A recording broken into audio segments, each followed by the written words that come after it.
तो next topic आता है बेटा द इलेक्ट्रिक फील्ड। बात करते हैं इलेक्ट्रिक फील्ड के ऊपर और थोड़ी अंडरस्टैंडिंग इंक्रीज करते हैं कि इलेक्ट्रिक फील्ड को पढ़ने की रिक्वायरमेंट पड़ी क्यों। ठीक है, थोड़ा सा अभी सुनना ध्यान से पहले, है ना। लास्ट क्लास में आपको पता होगा, एक आपने चीज को स्टडी किया होगा, the name is acceleration due to gravity. आपने क्या अभी मतलब पढ़ा कि अर्थ है, अर्थ में जो जी का वेरिएशन है, ठीक है, अगर हाइट में जाओगे वो तब भी कम होगा, डेप्थ में जाओगे तब भी कम होगा। बोलने का मतलब है कि जो अर्थ का मास है, अर्थ का मास है, अगर ये अर्थ है मान के चलो, अभी सॉलिड स्फीयर है, ठीक है, सॉलिड स्फीयर, अगर इस अर्थ से आप बाहर जाओगे तो क्या होगा आपका, इस अर्थ में जो इंपैक्ट है जिसको बोला एक्सेलेरेशन ड्यू टू ग्रेविटी, जिसको नाम दिया एक्सेलेरेशन ड्यू टू ग्रेविटी, वो क्या हो रहा है, चेंज हो रहा है। नीचे आओगे, अर्थ के अंदर आओगे तब भी उसका इंपैक्ट क्या हो रहा है, कम हो रहा है। मतलब जैसे जैसे आप अर्थ से दूर जाते जाओगे, एक्सेलेरेशन ड्यू टू ग्रेविटी का इंपैक्ट क्या होता जा रहा है, कम होता जा रहा है। ठीक है, तो ये जो इंपैक्ट है उस बड़े वाले मास की वजह से, उसी से रिलेट करते हुए एक और चीज को डिफाइन किया गया जिसको बोला electric field. The name is electric field. क्या है इसमें बोला कि दो चार्जेस रखे हुए हैं, ठीक है, दो चार्जेस रखे हुए हैं। फॉर एग्जाम्पल दो चार्जेस है, यहां पे कोई चार्ज मान लिया हमने, बड़ा सा चार्ज क्यू मान लिया, और दूर कहीं छोटा सा चार्ज रखा हुआ है क्यू। ठीक है, दूर एक छोटा सा चार्ज रखा हुआ है, छोटा सा चार्ज रखा हुआ है, दूर कहीं क्यू चार्ज रखा हुआ है। ठीक है, और दोनों के बीच के अगर डिस्टेंस की बात करते हैं तो डिस्टेंस है दोनों के बीच में आर डिस्टेंस है। ठीक है, क्यू चार्ज रखा और क्या है, आर डिस्टेंस पे एक छोटा चार्ज रखा है क्यू। सिंपल सी बात है, जब फोर्स निकालते हैं, फोर्स अब तक पढ़ते हैं, अब तो और अंडरस्टैंडिंग बढ़ गई होगी, फोर्स निकालेंगे दोनों के बीच में तो क्या आएगी, K Q Q by R square. अभी डायरेक्शन पता है कि दोनों सेम चार्ज है तो अभी रिपल्शन होगी। ठीक है, अब क्या करते हैं, हमने क्या किया, इस चार्ज को रिमूव कर दिया और फिर क्या किया, इस चार्ज को फिर हम किसी और डायरेक्शन में आधी डिस्टेंस पे फिर से रखा, सेम चार्ज को कहीं और रखा, क्यू चार्ज को आर डिस्टेंस पे। जहां भी क्यू चार्ज को आर डिस्टेंस पे रखा, आपको लगता कि फोर्स की वैल्यू एक ही आएगी, फोर्स की वैल्यू एक ही आएगी, तो बोला कि इस पर्टिकुलर आर डिस्टेंस पे, इस पर्टिकुलर आर डिस्टेंस पे क्यू का इंपैक्ट हर जगह सेम है, इस कैपिटल क्यू का। ठीक है, इसमें क्या लिखा, the impact of Q at every distance, every r distance is same। कैसे पता चला कि ये टेस्ट चार्ज में सेम फोर्स अभी एक्सपीरियंस करी, test charge Q experience same force, experience same force, इसने यहां पे करी। अगेन फोर्स की वैल्यू अगर मैं लिखूं तो के क्यू बाय आर स्क्वायर, यहां भी के क्यू बाय आर स्क्वायर, यहां भी एफ। अभी फोर्स का डायरेक्शन पहले से पता, लेकिन सेम फोर्स एक्सपीरियंस करी। डेफिनेशन भी समझ जाओगे, लेकिन क्या है कि फिर क्या किया, हमें फोर्स की अंडरस्टैंडिंग को और इंक्रीज करने के लिए we develop a new term जिसको बोला गया इलेक्ट्रिक फील्ड। इलेक्ट्रिक फील्ड को बोला गया force divided by test per unit test charge. तो एक चीज निकाली गई जिसको बोला electric field equal to force divide by small charge, force divide by, अगर फोर्स वेक्टर क्वांटिटी है तो ऑब्वियस सी बात है ये भी आपकी वेक्टर क्वांटिटी होगी, मतलब अभी direction.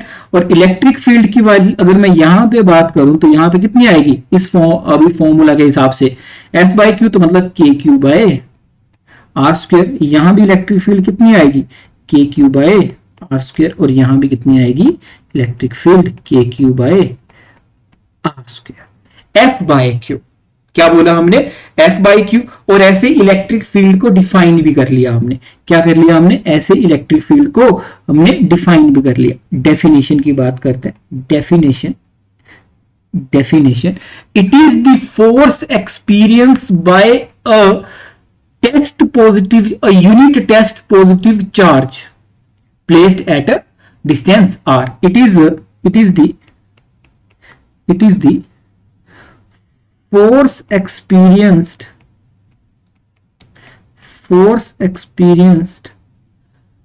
by a test unit charge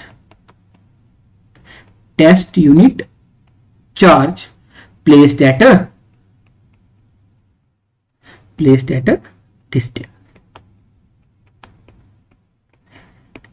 ठीक बात भाई। इलेक्ट्रिक फील्ड में तो फोर्स ही है, मेन तो फोर्स ही है। फोर्स की अंडरस्टैंडिंग को अगर जगह जगह पे आपको फोर्स निकालनी पड़े तो आपको ज्यादा कैलकुलेशन करनी पड़ेगी। तो हम क्या बोला, क्यू अगर सेंटर पे रखा है तो उसके हर आर डिस्टेंस पे क्या होगा, अगर किसी टेस्ट चार्ज को रखोगे तो फोर्स क्या आएगी, हमेशा सेम आएगी। तो हमने एक नई टर्म को डेवलप कर लिया, उसको बोला इलेक्ट्रिक फील्ड। सेंटर पे क्यू रखा है, उसके आर डिस्टेंस पे किसी टेस्ट चार्ज को रखोगे तो वो सेम फोर्स एक्सपीरियंस करने वाला है भाई। ठीक है, इसको बोला हमने इलेक्ट्रिक फील्ड। तो इलेक्ट्रिक फील्ड कैसी होती है आपका, मतलब ऐसा नहीं कि अभी मतलब आपकी 2 डायमेंशनल है, ये क्या होती है आपकी अभी 3 डायमेंशनल क्वांटिटी है। Electric field is a 3 dimensional quantity, हर जगह होगी ये। ठीक है, लेकिन अंडरस्टैंडिंग क्या बोलती है, ठीक है, कि अगर चार्ज रखा है बीच में तो उसका इंपैक्ट कितना दूर होगा, ठीक है, कैसे होगा, तो ये आपका सेम आपका पर यूनिट चार्ज जितना फोर्स एक्सपीरियंस करेगा, इसको बोला हमने इलेक्ट्रिक फील्ड। क्या नाम दिया बेटा उसको हमने, इलेक्ट्रिक फील्ड। ठीक है, यहां तक क्या मेरी बात समझ में आई है। एक नई टर्म को डेवलप किया गया चीजों को समझने के लिए, जिसको बोला हमने इलेक्ट्रिक फील्ड। बात समझ में आई।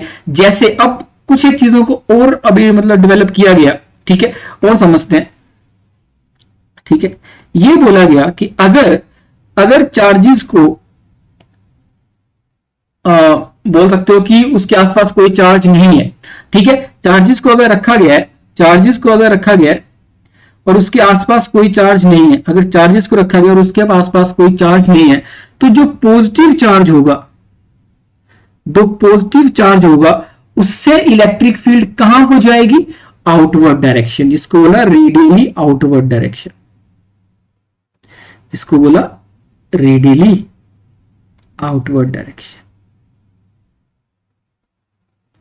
ठीक है, यहां पे मैं 2D में बना रहा हूं, लेकिन इतना समझ में आ रहा है कि ये हर डायरेक्शन में होगी। ठीक है, मतलब ये जो पेज आपके सामने उससे बाहर को भी आ रही होगी, पिछली डायरेक्शन को भी जा रही है, क्योंकि ये बेसिकली क्या है, अभी 3D है, हर डायरेक्शन में जा रही है ना। उसका जो इंपैक्ट है, नेगेटिव चार्ज है, तो सिंपल सी बात है, इलेक्ट्रिक फील्ड अंदर की डायरेक्शन।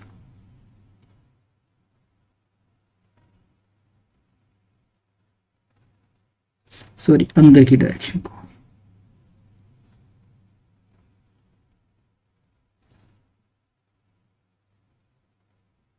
कहां को होगी बेटा, अंदर की डायरेक्शन को। पॉजिटिव है तो रेडियली आउटवर्ड,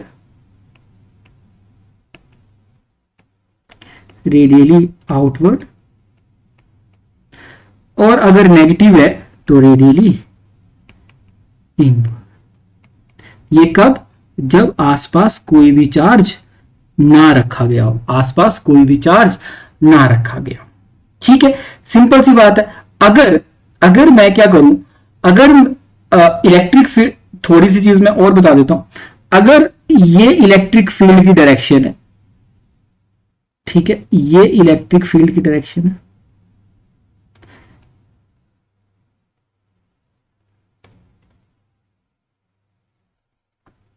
तो इलेक्ट्रिक फील्ड कहां से निकली होगी, पीछे कैसा चार्ज रहा होगा, ऑब्वियस सी बात है, यहां पे बहुत दूर पॉजिटिव चार्ज, और कहां को जा रही है, यहां पे कहीं नेगेटिव चार्ज रहा होगा।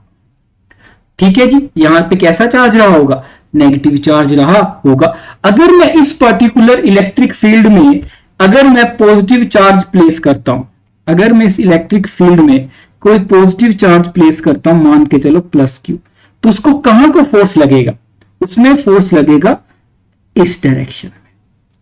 ठीक है, और मान के चलो मैं इसमें कोई नेगेटिव चार्ज प्रोड्यूस करता हूं तो उसमें फोर्स लगेगा इस डायरेक्शन में।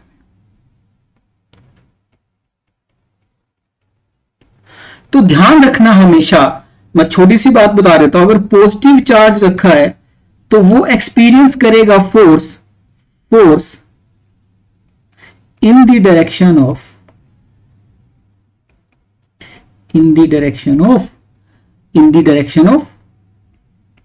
इलेक्ट्रिक फील्ड, और माइनस क्यू है तो फोर्स एक्सपीरियंस करेगा force opposite to the electric field. ठीक है जी, ये थोड़ी थोड़ी समझ आपकी होनी चाहिए। इलेक्ट्रिक फील्ड अगर इस डायरेक्शन में है, पॉजिटिव चार्ज है तो वो भी इसी डायरेक्शन में जाना चाहेगा, और नेगेटिव चार्ज है तो उसके अपोजिट। ठीक है, बहुत बार डायरेक्शन में कंफ्यूजन होता है तो मैंने पहले ही बता दिया। ठीक है, अब कुछ एक जो थ्योरी उसकी आपकी जो बुक में लिखी है वो मैं आपके लिए पढ़ देता हूं, लेकिन अंडरस्टैंडिंग आपको हो जानी चाहिए। Electric field due to a point charge Q at a point in a space may be defined as the force that a unit positive charge would experience if placed at that point। बात समझ में आ गई जो हमने अभी बोला। ठीक है, सेकंड आता है आपका electric field due to Q दो defined operationally in terms of some test charges independent of Q, क्योंकि इलेक्ट्रिक फील्ड होती क्या बेटा, electric field is equal to F by Q। तो इलेक्ट्रिक फील्ड की वैल्यू आती है अगर Q capital KQ by R square, तो उसका Q से कोई लेना देना नहीं होता है। तो वो किस पे डिपेंड करती है, सिर्फ और सिर्फ जो चार्ज वहां पे रखा होता है उस पे डिपेंड करती है, दूसरे वाले चार्ज पे डिपेंड करती नहीं है जी। ठीक है, नेक्स्ट आता है आपका for a positive charge the electric field will be directed radially outward, ये भी हमने बात कर ली, और नेगेटिव चार्ज के लिए इनवर्ड होती है। नेक्स्ट आता है आपका since the magnitude of force F on a charge Q due to charge depends only on R of the charge Q from the, है ना, तो फॉर्मूले में लिखा है, सिर्फ किस पे डिपेंड करेगा, KQ बाय R स्क्वायर। ठीक है, इस पे तो करेगा ही, और उस किस पे करेगा, जिस पे जितनी दूरी पे टेस्ट चार्ज रखा होगा। तो ये कुछ एक चीजें हैं जो आपको समझ में आनी चाहिए। ठीक है, अब नेक्स्ट चीज क्या आती है, ठीक है, ये जैसे कि जैसा मुझे याद है वैसे आपको पता होना चाहिए। नेक्स्ट आता है आपका electric field due to a system of charges, ये भी सिंपल है। सिस्टम ऑफ चार्जेस में सिंपल सी बात है, जो अब तक आपने पढ़ा, जैसे हमने पढ़ा था ना force due to force on a charge या force on system of charges, है ना, वैसा का वैसा पूरा का पूरा सेम है ये। ठीक है, इसमें क्या है कि अगर बहुत सारे चार्जेस रखे हैं और इलेक्ट्रिक फील्ड वेक्टर को क्वांटिटी है, तो इलेक्ट्रिक फील्ड भी वैसे का वैसा ही ऐड होगा। इलेक्ट्रिक फील्ड भी vector laws of vector addition को ही फॉलो करने वाला है। जैसे आपने क्या किया, द कूलम्स लॉ में बहुत सारे चार्जेस थे, उन चार्जेस की वजह से कोई फोर्स था, तो यहां पे भी सेम आपका वैसा का वैसा होने वाला है। तो क्या किया उन्होंने, बोला कि कुछ एक जैसे चार्ज है, मान के चलो ये ओरिजिन है, ठीक है, यहां पे Q1 चार्ज रखा हुआ, ठीक है, वो मान लिया R1 अभी डिस्टेंस पे, सेम जैसे उस टाइम वहां पे किया था। R2 चार्ज है, R2 पे Q2 अभी डिस्टेंस पे रखा हुआ है, Q3 R में, है ना, वैसे करके करके मान के चलो बहुत सारे। ठीक है, अब क्या मतलब बोला गया, ये बोला गया कि सेंटर से यहां पे कोई पॉइंट A मान लिया, यहां पे क्या मान लिया, कोई पॉइंट A मान लिया, और सेंटर से वो R डिस्टेंस पे है। किस डिस्टेंस पे है बेटा, R डिस्टेंस पे है। ठीक है, ये सारे वेक्टर है। तो इस A पॉइंट पे टोटल इलेक्ट्रिक फील्ड आपको बतानी है, A पॉइंट पे आपको टोटल इलेक्ट्रिक फील्ड बतानी है इन सब चार्जेस की वजह से। ठीक है जी, तो कैसे करेंगे, अगर यहां पे देखोगे, एक ये हो गया, इन दोनों के बीच में डिस्टेंस देखोगे आप, ठीक है जी, इन दोनों के बीच में डिस्टेंस देखोगे आप, और इसके बीच में डिस्टेंस देखोगे आप, तो क्या लिखा जाएगा, इसको लिखा जाएगा, मतलब सिंपल वेक्टर ही मैं अभी लिख रहा हूं, R माइनस R1। ठीक है जी, ये तो R है ही, R डिस्टेंस पे लिखा जाएगा, इसको क्या लिखा जाएगा, इसको लिखा जाएगा यहां पे लिख देता हूं बाहर थोड़ा सा, R माइनस R2, इसको क्या लिखा जाएगा, R माइनस R3, और वैसे करके मैं बहुत सारा मैं अभी सिस्टम बना सकता हूं। अगर ए पॉइंट पे Q1 की वजह से electric field due to Q1, तो मैं क्या लिखूंगा, electric field due to Q1 में क्या लिखूंगा, ठीक है, क्या लिखूंगा मैं इलेक्ट्रिक फील्ड Q1 की वजह से, इलेक्ट्रिक फील्ड लिखूंगा मैं Q1 की वजह से, सिंपल सी बात है, K Q1 यूनिट वेक्टर कौन, R1 की वजह से या R1 की वजह से divide by R minus R1 का होल्स की वजह से वहां पे लिखा था, ठीक है। Q2 की वजह से क्या लिखूंगा, Q2 की वजह से क्या लिखूंगा, K Q2, यहां भी यूनिट वेक्टर, ठीक है, किसकी वजह से, ठीक है। इसको मैं क्या करता हूं, कोई अभी नाम दे देते हैं ना, R I दे देते हैं इसको नाम, चलो, है ना। तो RI1 की वजह से, यहां पे RI2 की वजह से यूनिट वेक्टर, जैसे वहां पे किया था सेम वैसे ही करना है, ये बस मैं लिख रहा हूं यहां पे का होल स्क्वायर। इलेक्ट्रिक फील्ड किसकी वजह से थी ये, इलेक्ट्रिक फील्ड ये Q2 की वजह से, इलेक्ट्रिक फील्ड Q3 की वजह से, K Q3 RI3 unit vector, जो वहां पे सिखाया था सेम वैसे ही करना है, ठीक है। RI माइनस R3 का होल स्क्वायर, सिंपल वही करना है जो वहां पे सीखा था। अब नेट इलेक्ट्रिक फील्ड निकालोगे तो सबको ऐड कर देंगे, और क्या करना है, सब ऐड कर देंगे। अगर नेट ई नेट कोई पूछेगा तो सिंपल ऐड कर दोगे। क्या करना है, EQ1 plus EQ2 plus EQ3, simple यहां पे, ठीक है। ज्यादा कुछ परेशान होने वाली बात नहीं है। जैसे लिखा था forces due to multiple charges, एक चार्ज पे मल्टीपल, यहाँ पे एक पॉइंट पे मल्टीपल चार्जेस की वजह से क्या इलेक्ट्रिक फील्ड होने वाली, ऑब्वियस सी बात है, जो Q1 की वजह से होगी, जो Q2 की वजह से होगी, जो Q3 की वजह से होगी, सिंपल उसको ऐड कर देंगे, ठीक है। वेक्टोरियली ऐड करना है। क्यों वेक्टोरियली ऐड करना है, सिंपल, आपका इलेक्ट्रिक फील्ड क्या होती है, एक वेक्टर क्वांटिटी है, तो उसको वेक्टर लॉ के अंडर ही ऐड करना होता है। सिंपल सी बात है, ज्यादा कुछ परेशान होने वाली बात नहीं है, ठीक है। नेक्स्ट चीज आती है, बस बेसिक अंडरस्टैंडिंग को याद रखना है कि इलेक्ट्रिक फील्ड को लेके आए क्यों, इलेक्ट्रिक फील्ड को लाने का बेसिक पर्पस क्या है। इलेक्ट्रिक फील्ड को लाने का बेसिक का पर्पस यही है कि आपका फोर्स को पढ़ना आसान हो जाए। किसी एरिया में अगर इलेक्ट्रिक फील्ड निकाल ली तो उसमें एक चार्ज लेके आएंगे, उस पर टोटल फोर्स रहेगा Q इंटू E, ठीक है। फॉर एग्जाम्पल अगर यहां पे मैं बोलूं, मैं कोई एक चार्ज लेके आता हूं, मतलब अंडरस्टैंडिंग के लिए इस पर्टिकुलर पॉइंट पे मैं एक चार्ज लेके आता हूं, मान के चलो Q4। कोई आपसे पूछ ले कि ये Q4 चार्ज कितनी फोर्स एक्सपीरियंस करेगा, ठीक है, तो फोर्स ऑन Q4 क्या होगी, सिंपल सी बात है, total electric field E net into Q4, simple आप मल्टीप्लाई करोगे आंसर निकलता जाएगा। तो ज्यादा परेशान होने वाली बात नहीं है। यहां तक आपकी अंडरस्टैंडिंग बड़ी होनी चाहिए कि इलेक्ट्रिक फील्ड को लाया क्यों गया, ठीक है, इलेक्ट्रिक फील्ड को लाया क्यों गया, ठीक है जी, ठीक है। यहां तक आई होप आपको समझ में आया होगा, ठीक है। फिर आते हैं आपके electric field lines. Electric field lines basically क्या है, इलेक्ट्रिक फील्ड लाइंस ज्यादा कुछ मतलब मुश्किल नहीं है। इलेक्ट्रिक फील्ड को स्टडी करने के लिए we have developed a new concept and the name of the concept is electric field lines.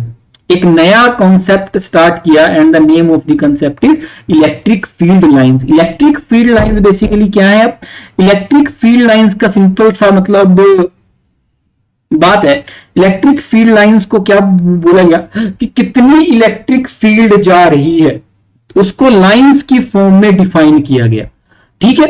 बात समझ में आई, ठीक है। तो सिंपल सी बातें याद रखनी है बस, ठीक है। इलेक्ट्रिक फील्ड को स्टडी करने के लिए एक नया कंसेप्ट लाया गया, इलेक्ट्रिक फील्ड लाइंस, की लाइंस की फील्ड में फॉर्म में इलेक्ट्रिक फील्ड जा रही है, ठीक है। बोला कि प्लस पॉजिटिव चार्ज से इलेक्ट्रिक फील्ड अभी निकल रही है, तो किस फॉर्म में अभी निकल रही है, तो ये टोटल एनर्जी, लेकिन उसको एक कुछ इमेजिनरी लाइंस की फॉर्म में डिफाइन किया गया, ठीक है जी। तो सबसे पहले बोला गया इलेक्ट्रिक फील्ड लाइंस स्टार्ट, ये तो पता है, positive charge and at negatively charge if there is a single charge they may start और एंड एट इंफिनिटी, जो हमने पहले अभी बनाया था कि पॉजिटिव चार्ज से निकलेंगी और अगर आसपास कोई चार्ज नहीं है तो वो दूर जाएंगी, ठीक है, और अगर आसपास कोई चार्ज जैसे नेगेटिव है तो मतलब ऐसा लगेगा वो इंफिनिटी से आ रही है, इंफिनिटी से आ रही है। नेक्स्ट आता है in a charge free region electric field lines can be taken continuous curve without any break. बोला अगर एक चार्ज से इलेक्ट्रिक फील्ड निकलेगी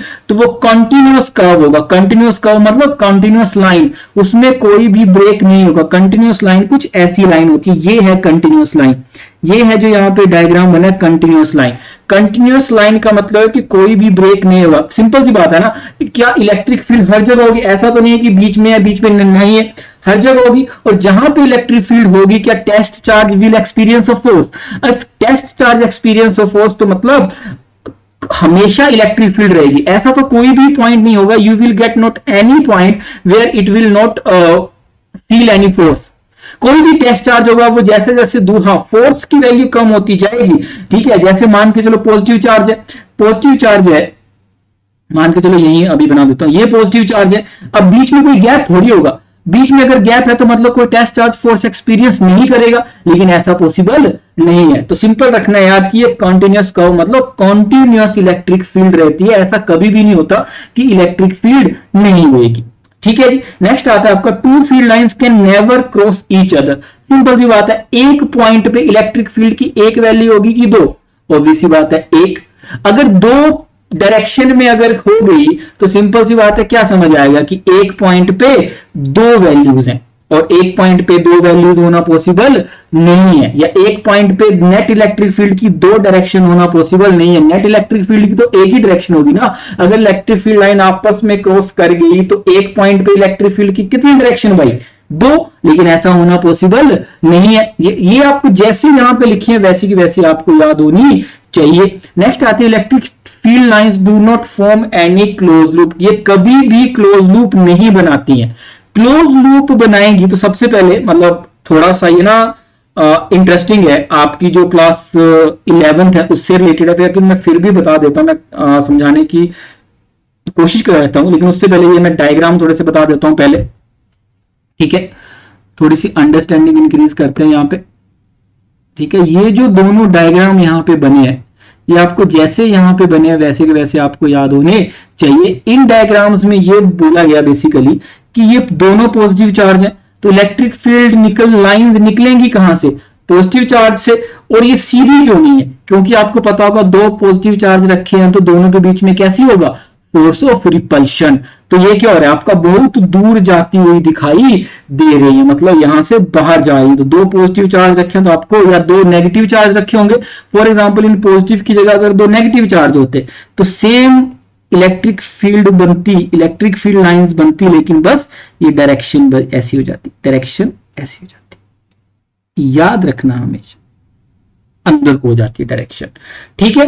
क्या हो जाती डायरेक्शन? अंदर को हो जाती, ठीक है। सेम अगर एक पॉजिटिव रखा है एक नेगेटिव रखा है, यहाँ पे एक नेगेटिव होना चाहिए था, ये नेगेटिव होना चाहिए था, ठीक है। तो क्या लगेगा कि पॉजिटिव से निकली और नेगेटिव पे गई, ठीक है। जैसे जैसे दूर जाओगे ये यहां से जाती हुई दिखाई दे रही है और यहां से आती हुई दिखाई दे रही है, यहां से जाती हुई यहां से आती हुई दिखाई दे रही है, ठीक है। ये आपको थोड़ा सा पता होना चाहिए, ठीक है। पॉजिटिव से निकल देंगी डायरेक्ट कहां पे, लेकिन ये अभी क्लोज लूप नहीं है। अभी इसका ये जो क्लोज लूप का मतलब क्या होता है? ये मतलब यहां से गई और यहां से वापस आई, ठीक है। ये जो लास्ट पॉइंट है इसको ऐसे कंफ्यूज नहीं होना है, ऐसे बिल्कुल भी कंफ्यूज नहीं होना है, ठीक है। ये जो है पॉजिटिव से गई और नेगेटिव, पॉजिटिव से स्टार्ट हुई और नेगेटिव में गई, ये क्लोज लूप नहीं है। क्लोज लूप का मतलब होता है पॉजिटिव से गई नेगेटिव से और नेगेटिव में, और नेगेटिव से आई पॉजिटिव में। जब आगे मैग्नेटिक फील्ड लाइंस पढ़ोगे तो वहां पे आएगा, या फिर मैग्नेटिक लाइंस पढ़ोगे तो आएगा, ठीक है। लेकिन ये कभी भी लास्ट पॉइंट रखना याद, ये कभी भी क्या क्या नहीं बनाती बेटा, they never made a close loop. मैं यहां पे अंडरस्टैंड करवाने की कोशिश करता हूं कि क्लोज लूप होता क्या है, ठीक है। क्लोज लूप बोलने का मतलब है कि ये है क्लोज लूप, ठीक है।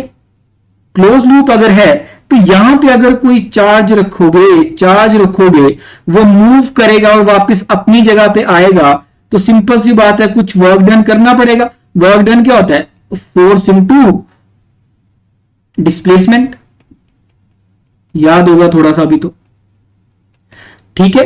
वर्क डन क्या होता है? Force into displacement. और फोर्स यहां पे क्या है? फोर्स क्या है आपकी? कंजर्वेटिव।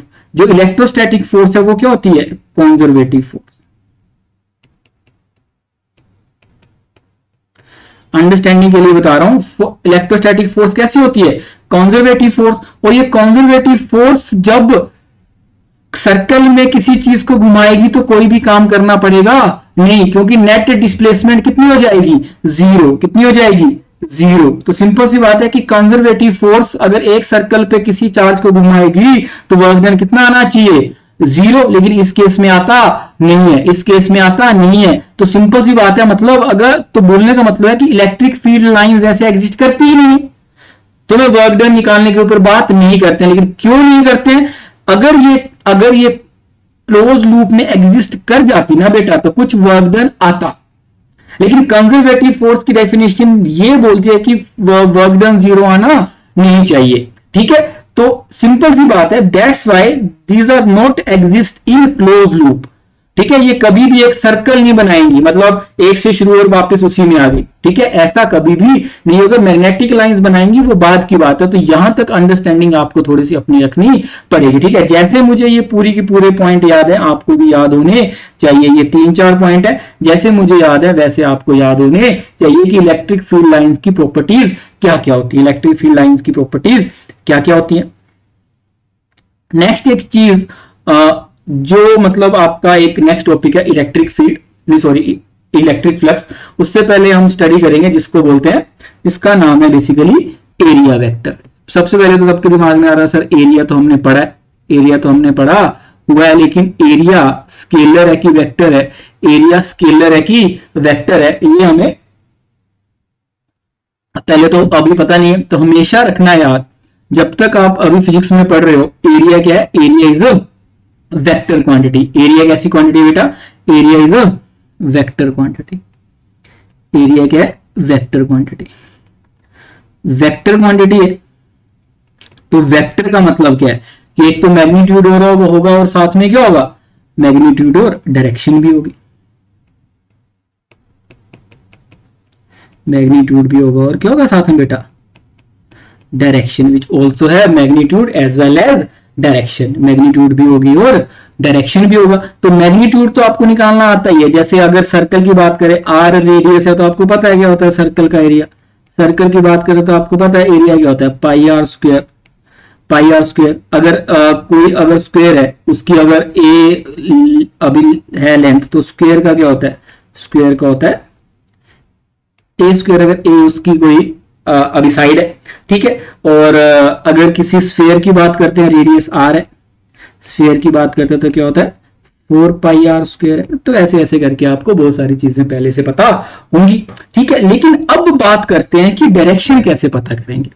डायरेक्शन कैसे पता करेंगे? जो भी आपका एरिया है उससे, अगर पहले तो बात की, जो एरिया है ये 2 टाइप का होगा, ठीक है। एरिया जो है ये 2 टाइप का है। एरिया जो है वो कितने टाइप का है बेटा? 2 टाइप का।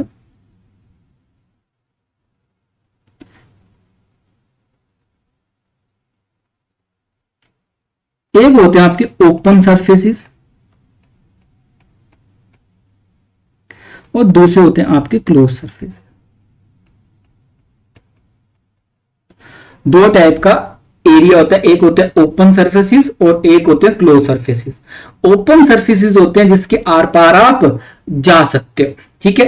ओपन सरफेसेस का सबसे फेमस, आप समझ भी जाओगे, ओपन सरफेसेस का फेमस एग्जांपल सर्कल हो गया, स्क्वायर हो गया, ठीक है। और जो क्लोज सरफेसेस होते हैं उनके फेमस एग्जांपल क्या होते हैं, ठीक है। जो अभी क्लोज सरफेसेस होते हैं उनके फेमस एग्जांपल क्या होते हैं? क्लोज सरफेस में यहां पे बनाता हूं। क्लोज सरफेसेस के फेमस एग्जांपल क्या होते हैं? एक तो स्फीयर है ना, आपका क्यूब, क्यूबॉइड, ठीक है, जो बंद होता है, मतलब जिनका कोई वॉल्यूम होता है, जिनका कोई वॉल्यूम होता है वो होते हैं आपके क्लोज सरफेसेस। एंड जिनका सिंपल एरिया होता है वो होते हैं ओपन सरफेसेस, ठीक है जी। अब ये जो ओपन सरफेसेस होते हैं उनका एरिया वेक्टर की डायरेक्शन होती है, उनको आउटवर्ड भी मान सकते हैं और इनवर्ड भी मान सकते हैं। लेकिन अगर ये एरिया ये अभी स्क्वायर पड़ा है तो वहां से नॉर्मल ड्रॉ करेंगे तो ये इसका होगा एरिया वेक्टर। एरिया वेक्टर की डायरेक्शन क्या होगी? Perpendicular to the area. ठीक है, ओपन सरफेस में जो डायरेक्शन आप लेके चलोगे ये दोनों हो सकती है। ओपन सरफेसेस में दोनों डायरेक्शन हो सकती है। Two directions of area vector, two directions inward as well as outward. ठीक है, और ये क्या होती है आपका? These are the perpendicular to the area. क्यों? ये परपेंडिकुलर टू द एरिया, ये क्या होंगी आपकी? अभी perpendicular to the area. In case of close surfaces only has one direction, only have one direction. और क्या होगी? सिंपल सी बात है, ओनली आउटवर्ड। ठीक है, सरफेस के एरिया के परपेंडिकुलर अगर एरिया ऐसा रखा है तो वेक्टर ऐसे, एरिया ऐसे रखा है तो एरिया वेक्टर बाहर को, एरिया वेक्टर बाहर को। तो यहां तक आपको थोड़ा सा अंडरस्टैंडिंग होना चाहिए। सबसे पहले याद रखना है कि एरिया आपका क्या है? वेक्टर क्वांटिटी है, स्केलर क्वांटिटी नहीं है। मतलब उसका कुछ magnitude as well as magnitude भी है और साथ में क्या है बेटा? उसकी डायरेक्शन भी है। उसकी क्या है? अभी डायरेक्शन आगे काम आएगी, क्योंकि सिंपल सी बात है। अगर मैं आपको बोलूं कोई हॉरिजॉन्टल सरफेस पे स्क्वायर पड़ा हुआ है ऐसे, जैसे ये वाला एग्जांपल है, कोई एक स्क्वायर पड़ा हुआ है, ठीक है, और उसकी साइड है ए। अब स्क्वायर लग नहीं रहा लेकिन मान लो, तो इसका एरिया वेक्टर क्या होगा? इसके परपेंडिकुलर, मतलब ये बाहर को होगा। ठीक है, और ऊपर वाला वाई एक्सिस है। अगर मैं इसका एरिया लिखना चाहूं तो ऐसे एरिया वेक्टर तो ऐसे लिखूंगा, ए स्क्वायर और जे कैप। जे कैप क्या दिखा रही है? डायरेक्शन। और जो डायरेक्शन मैं स्टार्टिंग में मान लूंगा वो हर केस ओपन सरफेस में, क्योंकि मैं पॉजिटिव और नेगेटिव अभी दोनों मान सकता हूं। इसमें मैं नीचे को भी मान सकता था, तो उसमें आता है एरिया वेक्टर माइनस ए स्क्वायर जे। लेकिन जो क्लोज सरफेस है वहां पे बहुत इजी है मानना, वहां पे बिल्कुल भी परेशान होना नहीं है। ठीक है, क्योंकि जब हम नेक्स्ट टॉपिक है आपका इलेक्ट्रिक फ्लक्स, तो फ्लक्स में थोड़ी बहुत रिक्वायरमेंट पड़ेगी आपका इस चीज की। ठीक है, तो यहां तक आपकी मतलब जो अंडरस्टैंडिंग है वो थोड़ी सी इंक्रीज होनी चाहिए। ठीक है, थोड़ी सी अंडरस्टैंडिंग इंक्रीज होनी चाहिए यहां तक। ठीक है, नेक्स्ट टॉपिक आता है आपका इलेक्ट्रिक फ्लक्स। इलेक्ट्रिक फ्लक्स मतलब बोल सकते हो हमने स्टार्ट किया था चैप्टर फोर्स से पढ़ना स्टार्ट किया था। ठीक है, फोर्स से आए हम इलेक्ट्रिक फील्ड, मतलब force means electric field. Force को ही पढ़ने का एक और तरीका है ताकि फोर्स पढ़ना इजी पड़ जाए। नेक्स्ट एक और चीज आती है जिसको बोला electric flux. Electric flux simply क्या होता है? Electric flux the electric lines या electric field passing through an area. It is the dot product. अगर ये है इलेक्ट्रिक फ्लक्स होता है electric field into dot product of area, दोनों के बीच का डॉट प्रोडक्ट। ठीक है, और अगर इसको मैं सोल्व करूं तो क्या लिखूंगा? E dot A cos theta, E dot A cos theta. Electric field पता है, ए आपको समझ में आया, दोनों का मल्टीप्लाई। एंड तो थीटा क्या है? तो थीटा बेसिकली है क्या? ये जो थीटा है, थीटा क्या है आपका? Theta is the angle between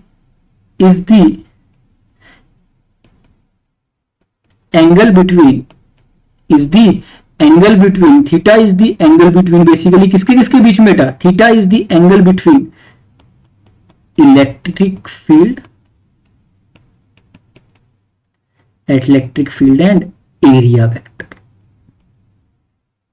तो एरिया वेक्टर के लिए क्या आपको एरिया की डायरेक्शन पता होनी चाहिए। इलेक्ट्रिक आपको क्या होनी चाहिए? डायरेक्शन पता होनी चाहिए। जैसे इस केस में अगर बात करते हैं, इस केस में, ये वाले केस में हम बात कर रहे हैं, अगर इस केस में बात कर रहे हैं तो एरिया क्या है? अंदर की तरफ को कोई एक ऐसी चीज है जो आपको सामने से क्या दिखा रही है? एक लाइन, और यहां से क्या आ रही है? इलेक्ट्रिक फील्ड आ रही है। तो इसका एरिया वेक्टर क्या होगा? या तो इस डायरेक्शन में मान लिया मैंने, या तो ऐसे मान सकता हूं नॉर्मल। इस सरफेस का नॉर्मल क्या होगा? ऐसे। तो इसके लिए थीटा की वैल्यू, इस सरफेस के लिए एरिया वेक्टर की डायरेक्शन को मैं यहां मान लेता हूं, तो थीटा की वैल्यू कितनी होगी बेटा? जीरो। अभी थीटा की वैल्यू कितनी हो गई? जीरो। थीटा की वैल्यू कितनी हो गई? जीरो। ठीक है, जब थीटा की वैल्यू जीरो हो गई तो इलेक्ट्रिक तो फ्लक्स कितना आएगा? सिंपल सी बात है, ई ए कोस जीरो, और कोस जीरो की वैल्यू 1 होती है, तो ई डॉट ए। लेकिन यहां पे आप देखोगे दोनों के बीच में एंगल क्या है? कुछ ना कुछ एंगल दिया हुआ है। दोनों के बीच में कुछ ना कुछ एंगल दिया हुआ है, ये कुछ ना कुछ एंगल दिया है। एरिया वेक्टर ऐसे ऐसे, तो बोलने का मतलब है, ये भी आप मान लो कि जैसे जैसे एरिया टर्न करेगा इलेक्ट्रिक फील्ड लाइंस चेंज होती जाएंगी, क्योंकि वो तो सीधी जा रही थी। ठीक है, और एक टाइम ऐसे आएगा अगर एरिया ऐसे हो गया, अगर एक टाइम ऐसे आया एरिया ऐसे हो गया और इलेक्ट्रिक फील्ड ऐसे ही जा रही है ऊपर से, तो इस एरिया को तो पास कर ही नहीं रही है। ठीक है, और इसका एरिया वेक्टर क्या होगा? ऊपर को, तो दोनों के बीच में एंगल क्या? 90, और कोस 90 जीरो। और सिंपल सा समझ में भी आ रहा है कि दोनों के बीच में एंगल कितना है बेटा? जीरो। ठीक है, नहीं सॉरी 90, अगर ऐसे हो गया एरिया और इलेक्ट्रिक फील्ड भी ऐसे, ये तो यही बात होगी कि एरिया कुछ ऐसे पड़ा हुआ है ना, और इलेक्ट्रिक फील्ड ऐसे जा रही है ऊपर से, तो इसका एरिया वेक्टर की डायरेक्शन क्या हो गई? ये हो गई एरिया। और तो इलेक्ट्रिक फील्ड अगर ये, तो दोनों के बीच में एंगल बेटा 90 डिग्री, तो फ्लक्स कितना आएगा? जीरो। दैट्स वाई तो आपको क्या एरिया वेक्टर को अंडरस्टैंड करवाया गया, तो इलेक्ट्रिक फ्लक्स सिंपल है, ई ए कोस थीटा। थीटा क्या है? एरिया वेक्टर और इलेक्ट्रिक फील्ड के बीच का एंगल। दैट्स इट, बात खत्म। ठीक है, तो यहां तक मेरी बात समझ में आई होगी आपको थोड़ी सी, है ना।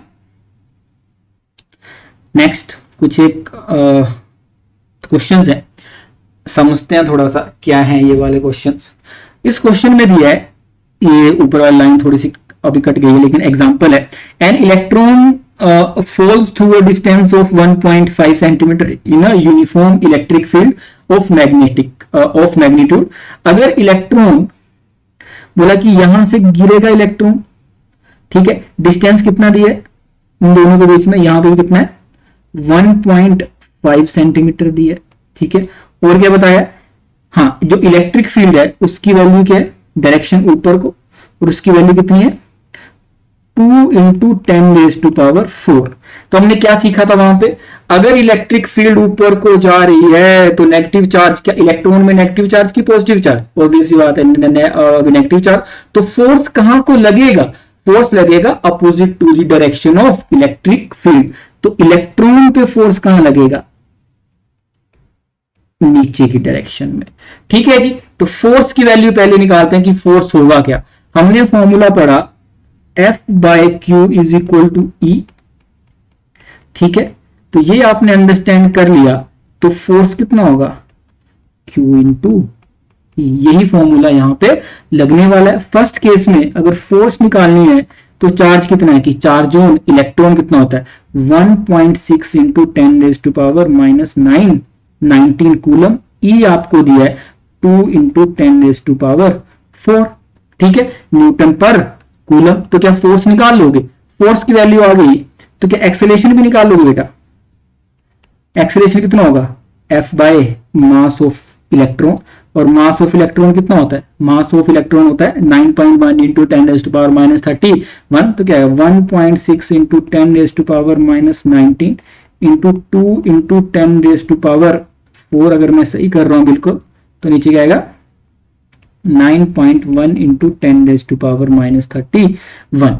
ये आएगी आपका क्या? एक्सेलरेशन। ये क्या आएगी? एक्सेलरेशन। ठीक है, अगर मैं टाइम पीरियड निकालना चाहूं कि इसको पूरा डिस्टेंस कवर करने में कितना टाइम लगा, डिस्टेंस कितना है या फिर डिस्प्लेसमेंट कितना है? 1.5 सेंटीमीटर। तो अगर आपको थोड़ा सा भी याद होगा अपनी लास्ट क्लास में, तो डिस्प्लेसमेंट का एक फॉर्मूला होता था, S is equal to ut plus half 80 square. ये याद होगा। यहां पे u कितना है इस केस में? 0। तो s कितना हो गया? Half a t square. और t कितना हो गया? t की वैल्यू आ गई 2 into s divide by a under root, है ना। क्या यही आया? बस इस फॉर्मूले को मैंने पुट करूंगा यहां पे। एक्सेल इलेक्ट्रॉन के केस में ये आएगा, तो कितनी वैल्यू आएगी इसकी? a की वैल्यू आएगी।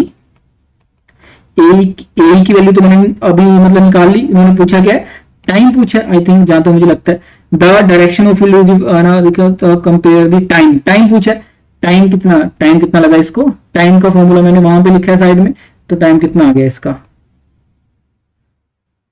2 इंटू एस, एस को क्या किया मैंने 1.5 है तो इसको मैंने मीटर में 1.5 into 10⁻⁻² divide by acceleration, acceleration कितना है 9.1 इन सॉरी ये तो ऊपर नीचे आएगा ना, एक्सेलेरेशन कितना है, एक्सेलेरेशन मैंने अभी निकाला 1.6 इंटू 10⁻⁻90 इंटू 2 इंटू 10⁻⁴, 9 पॉइंट ये ऊपर चला गया, 9.1 इंटू 10⁻31। सिंपल सा ये फॉर्मूला बन गया हमारे पास, और इसका आंसर कितना आएगा, आंसर आएगा इसका 2.9 इंटू 10⁻⁻19 सेकेंड। सिंपल अभी सॉल्व करना है, यहां तक हो जाएगा। फिर सेम दूसरा क्या पूछा इन्होंने, दूसरा इन्होंने पूछा बेटा, दूसरा क्या पूछा इन्होंने, दूसरा पूछा था direction of field is reversed in magnet compute the time of each case with that of a free fall under gravity. ये है आपका टाइम ऑफ इलेक्ट्रॉन। अब दूसरा आता है आपका टाइम ऑफ प्रोटॉन कितना लगा, मतलब जो अगर पॉजिटिव चार्ज कोई है तो पॉजिटिव चार्ज को नीचे आने में कितना टाइम लगा। अगर पॉजिटिव चार्ज को स्टडी करने चलोगे तो पॉजिटिव चार्ज को स्टडी करने चलोगे तो कितना आएगी वैल्यू, ठीक है, फोर्स तो सेम ही लगेगा, ठीक है। हाँ, अब बोला कि जो पॉजिटिव चार्ज है, लेकिन इन्होंने क्या किया, इलेक्ट्रिक फील्ड को चेंज कर दिया, उसके डायरेक्शन को। जब पॉजिटिव चार्ज आएगा तो क्या वो इलेक्ट्रिक फील्ड की डायरेक्शन में ही अभी मतलब जाना चाहेगा, लिखा है कि इलेक्ट्रिक फील्ड बदल दी, तो यहाँ पे पॉजिटिव आ गया, यहाँ पे क्या आ गया बेटा नेगेटिव आ गया, और सेम सब कुछ सेम, तो फोर्स कितना होगा, ठीक है, फोर्स हो गया, अगेन फोर्स तो वैसे सेम ही रहेगा, फोर्स आएगा आपका Q इंटू ई। जो प्रोटॉन होता है, प्रोटॉन पे कितना चार्ज अब होता है बेटा, चार्ज प्रोटॉन पे चार्ज होता है 1.6 इंटू 10⁻⁻19, और इलेक्ट्रिक फील्ड की बात करते हैं तो 2 इंटू 10⁻⁴ न्यूटन, ये फोर्स आया। एक्सेलरेशन प्रोटॉन की कितनी आई, F by mass of proton, और मास ऑफ प्रोटॉन क्या सीखा है हमने, मास ऑफ प्रोटॉन क्या होता है 1.6 इंटू 10⁻, यहाँ पे मैं अगर याद नहीं होगा तो मैं लिख देता हूँ यहाँ पे, मास ऑफ इलेक्ट्रॉन होता है 9.1 इंटू 10⁻31 kg, और मास ऑफ प्रोटॉन होता है 1.67 इंटू 10⁻27 kg, ठीक है जी, ये आपको पता होना चाहिए। तो सिंपल मैं पुट करता हूँ फोर्स 1.6 इंटू 10⁻⁻19 इंटू 2 इंटू 10⁻⁴, ये डिवाइडेड बाय मास कितना है 1.67 इंटू 10⁻⁻27। एक्सेलेरेशन आ गया। अगर टाइम पूछेगा तो टाइम का फॉर्म हमने वहां पे निकाला था, टाइम क्या होता है, टाइम क्या होता है, टाइम होता है 2s divide by acceleration of proton, तो क्या लिखेंगे, s तो सेम ही रहेगा 1.5 इंटू 10⁻⁻²। एक्सेलेरेशन कितनी आई, एक्सेलेरेशन आई आपकी, ये भी निकाली हमने 1.6 इंटू 10⁻⁻19 इंटू 2 इंटू 10⁻⁴, और ये ऊपर चला गया तो 1.67 इंटू 10⁻⁻27, और इसका आंसर कितना आया, इसका आंसर आया 1.3 इंटू 10⁻⁻7s, ठीक है जी। उसका कितना आया था, उसका आया था इसका आएगा -17, जहां तक मुझे लग रहा है,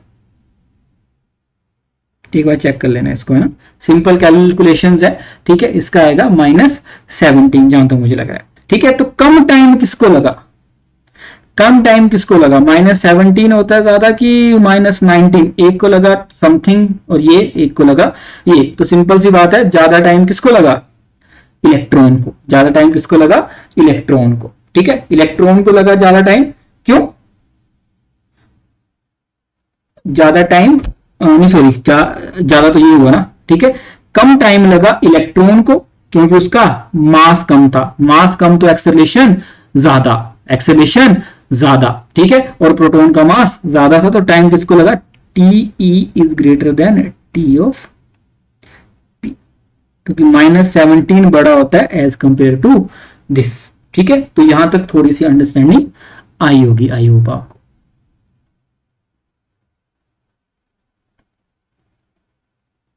ठीक है, यहां तक थोड़ी सी। तो टाइम किसको लगेगा ज्यादा? Time of electron is more than time of proton. Time of proton. एक और पार्ट पूछा है इन्होंने शायद इसमें, अगर आप क्वेश्चन फिर से पढ़ोगे तो इन्होंने पूछा है कंप्यूट द टाइम ऑफ और contrast the situation with that of free fall under gravity. अगर एक्सेलरेशन यहां पे निकालोगे आप, एक्सेलरेशन क्या करता हूं, अगर प्रोटॉन की एक्सेलरेशन भी निकालोगे, इस एक्सेलरेशन की वैल्यू अगर आप निकाल दोगे यहां पे, इस एक्सेलरेशन की वैल्यू अगर आप निकाल दोगे तो आएगी 1.9 इंटू 10⁻12 मीटर पर सेकंड स्क्वायर, जो बहुत बड़ी होगी किसके कंपैरिजन में? जो बहुत बड़ी होगी किसके कंपैरिजन में बेटा? वो बहुत बड़ी होगी किसके कंपैरिजन में? जी के कंपैरिजन में। जी की वैल्यू सबको पता कितनी होती है? जी की वैल्यू होती है 9.8 मीटर पर सेकंड स्क्वायर। तो बोलने का मतलब क्या है? बोलने का मतलब ये है कि acceleration of proton is greater than, very greater than acceleration due to gravity, क्योंकि force between charge particles is very large as compared to gravitational force। क्या हमने ये पहले भी किया था? ठीक है, तो बस उसी से रिलेटेड ये सारी बातें करते जा रहे थे। ठीक है जी, नेक्स्ट बात करते हैं। सिंपल, जैसे हमने मल्टीपल चार्जेस का नहीं किया था, ठीक है, उसी से रिलेटेड यहां भी है, जैसे मल्टीपल चार्जेस का किया था। ठीक है, तो यहां पे क्या है, अगर क्वेश्चन थोड़ा सा भी अभी आपको अच्छे से दिख रहा होगा, क्वेश्चन है 2 point charges Q1 and Q2 of magnitude 10⁻⁻8 coulomb, ठीक है, and -10⁻⁻8 coulomb respectively are placed 0.1 metre apart. Calculate the electric fields at point A, B and C। ठीक है, तो बात करते हैं। और यहां पे है क्या बेसिकली? ठीक है, यहां भी आपको फाइंड करना है कि डिफरेंट चार्जेस की वजह से इलेक्ट्रिक फील्ड निकालनी है। ठीक है, और उसको वेक्टोरियली ऐड करना है। ठीक है, वेक्टोरियली ऐड करने का मतलब है कि उसकी डायरेक्शन का भी ध्यान रखना है, उसकी डायरेक्शन का भी, you have to focus on direction का भी ध्यान रखना है। तो कैसे करेंगे? ज्यादा परेशान नहीं होना है। क्या करना है? पहले पूछा है कि net electric field at A, electric field A इस पॉइंट पे, अगर ए पॉइंट पे बात करोगे Q1 की वजह से, क्या Q1 पॉजिटिव चार्ज है? तो Q1 पॉजिटिव चार्ज है तो उससे इलेक्ट्रिक फील्ड लाइंस दूर जाती हुई दिखाई देती हैं कि पास आती हुई? दूर जाती हुई।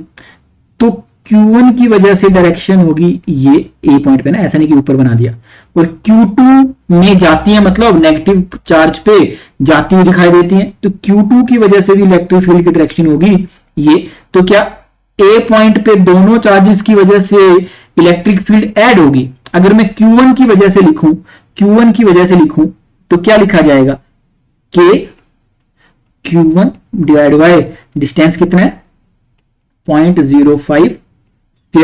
Q2 की वजह से के Q2 divide by 0.05 whole square.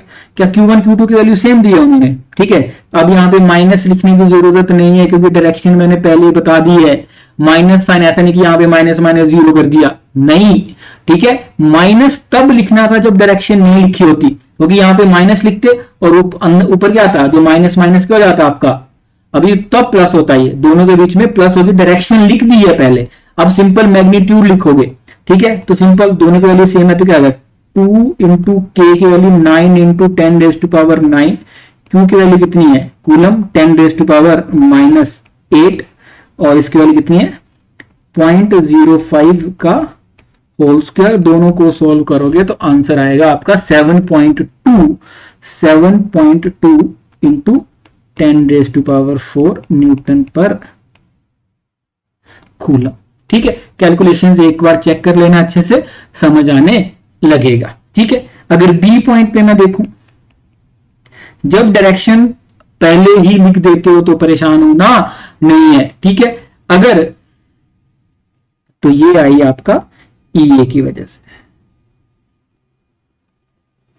ठीक है जी, सेकंड आता है बी पॉइंट पे। बी पॉइंट पे कैसे निकालेंगे? बी पॉइंट पे निकालने का सिंपल, अगेन Q1 की वजह से डायरेक्शन बाहर जाती है, तो Q1 की वजह से क्या होगी, इस डायरेक्शन में। ठीक है, Q2 की वजह से नेगेटिव है तो अपोजिट डायरेक्शन में, Q2 की वजह से यहां पे इस डायरेक्शन में होगी। तो नेट इलेक्ट्रिक फील्ड दोनों को माइनस करके आएगी, दोनों को माइनस करके आएगी, लेकिन नेट डायरेक्शन होगी क्या, दोनों में से बड़ा कौन, Q1 की वजह से बड़ा कि Q2 की वजह से, क्योंकि दोनों का मैग्नीट्यूड तो सेम है 10⁻⁸, लेकिन पास में कौन है 0.05 मीटर, कौन पास है, Q1। तो electric field due to Q1 बड़ी है एट पॉइंट बी पे, एट बी, यहां पे मैं लिख देता हूं साइड में ना, यहीं पे लिख देता हूं, eight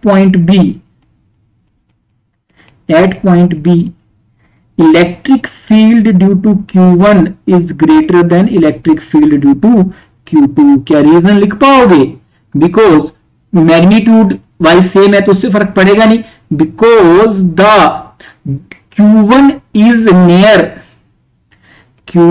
because Q1 is nearby the point B, point B के पास में है। ठीक है, पॉइंट बी के पास में है, तो ज्यादा परेशान होने वाली बात बिल्कुल भी नहीं है। ठीक है, तो ईबी को मैं लिखूंगा तो पहले क्या लिखूंगा, अभी बड़ी वाली और उससे माइनस कर दूंगा छोटे वाली, तो पहले क्या लिखूंगा मैं, KQ1 divide by 0.05 whole square minus KQ2। अब क्या होगा 0.05 प्लस 0.05 क्या 0.1 क्या 0.15, 0.15 का होल स्क्वायर होगा। ठीक है जी, तो सिंपल है, बस दोनों को लिख दिया, के जो भी आया, के की वैल्यू कितनी है 9 इंटू 10⁻⁹, 9 इंटू 10⁻⁹ क्या है 9, और अंदर चार्ज भी सेम ही है तो क्या लिख दिया 10⁻⁻8। ठीक है, और बस और क्या था, अंदर जब मैं लिखूंगा तो क्या लिखूंगा 1 डिवाइड बाय 0.05 का whole square minus 1 divide by 0.15 का होल स्क्वायर। सोल्व करोगे तो आंसर कितना आएगा, सोल्व करोगे तो वी विल गेट, सोल्व करोगे तो आंसर आएगा, मतलब सिंपल है 3.2 इंटू 10⁻⁴, 3.2 इंटू 10⁻⁴ न्यूटन पर कूल। ये आई ईबी पे, ये आई 3.2 इंटू 10⁻⁴ न्यूटन पर कूलम, 3.2 इंटू 10⁻⁴ न्यूटन पर कूलम, ये आई आपकी ईबी। ठीक है, अब सी पॉइंट पे भी पूछ लेते हैं, सी पॉइंट पे क्या है, तो यहां पे पहले एंगल्स अभी समझ लेते हैं, फिर सिंपल सी बात है। ठीक है, ये एंगल वहां भी किया था ना, अभी एंगल वाला केस। ठीक है, एंगल समझते हैं, ये एंगल कितना है, ये एंगल अगर इक्वेटोरियल अभी ट्रायंगल है, इक्वेटर है ना, तो ये हो गया 60, ये 90 तो ये 30, ये 30 तो ये भी 30 होना पड़ेगा। ठीक है, ये 30 तो ये वाला कितना भाई, ये 30 तो ये 30 30 60। ठीक है, ये 30 तो ये वाला कितना एंगल 60, और ये 60 तो ये भी 60। ठीक है जी, ठीक है, जिसको नहीं समझ में आता है वो ये भी बोल सकता है कि ये दोनों अपोजिट एंगल, ये 60 तो ये भी 60। ठीक है, जैसे आपको समझ में आता है, मेरा काम है आपको एंगल सिखाना। ठीक है जी, यहां तक समझ में आ गया। ठीक है, अब तो इसी यहीं पे कर लेते हैं अभी साइड में। अब इसके भी दो कंपोनेंट, अब यहां पे क्या है कि एंगल्स हैं, तो कंपोनेंट जैसे करना सिखाया था। अगर E1C की वैल्यू मैं लिखूं, E1C यहां पे मैं लिखना स्टार्ट करूं, E1C की डायरेक्शन है तो बाहर को, तो E1C की वैल्यू है कितनी। ठीक है, E1C की वैल्यू है कितनी, है ना, E1C की वैल्यू की अगर बात करते हैं तो E1C की वैल्यू, चार्जेस डायरेक्शन आपको तो अभी Q1 की वजह से क्या होगी, KQ1 0.1 का होल स्क्वायर, सिंपल सी बात है, R स्क्वायर। 2 की वजह से क्या होगी, लेकिन डायरेक्शन पता है, E2C KQ1 और क्या होगी वैल्यू 0.1 का होल स्क्वायर, लेकिन डायरेक्शन कीप इन माइंड, ऐसा नहीं कि दोनों को माइनस कर दिया जी जीरो जी, ऐसे नहीं करना है, ठीक है। Focus on direction, focus on direction, ठीक है। एक तो एक तरीका सिखाया था कि दोनों को क्या करना है, ठीक है, दोनों के बीच में एंगल कितना 120, दोनों के बीच में एंगल कितना 120, तो नेट निकाल लोगे, ठीक है, जैसे क्या सिखाया था, ठीक है। ऐसे भी कर सकते हो। ई नेट करने का एक और तरीका, अगर सी पॉइंट पे ईसी पे अगर नहीं होगा थोड़ा सा भी याद, जहां तक मैंने सिखाया था, ऐसे भी कर सकते हो। सिंपल सिंपल क्या कर सकते हो, ई नेट अगर लिखना है तो क्या सिंपल क्या कर सकते हो, क्या कर सकते हो, E1C whole square E2C whole square plus E1C E2C cos of क्या होगा बेटा 120, दोनों के बीच में एंगल कितना है 60, 60 कितना हो गया 120 हो गया, ठीक है। थोड़ा ज्यादा छोटा तो नहीं हो गया, दिखाई दे रहा है, ठीक है। ये कोस ऑफ 120 है, ये कितना है कोस ऑफ 120। ऐसे भी कर सकते हो, ठीक है, कंपोनेंट लेके भी कर सकते हो, ठीक है, कंपोनेंट लेके कर सकते हो। ये वाली जो है, अगर इसको मैं नीचे बनाऊं, मतलब आपके पास सिचुएशन क्या अभी बनी है, सिचुएशन क्या बनी है, अगर ई सी पे निकालना है, ठीक है,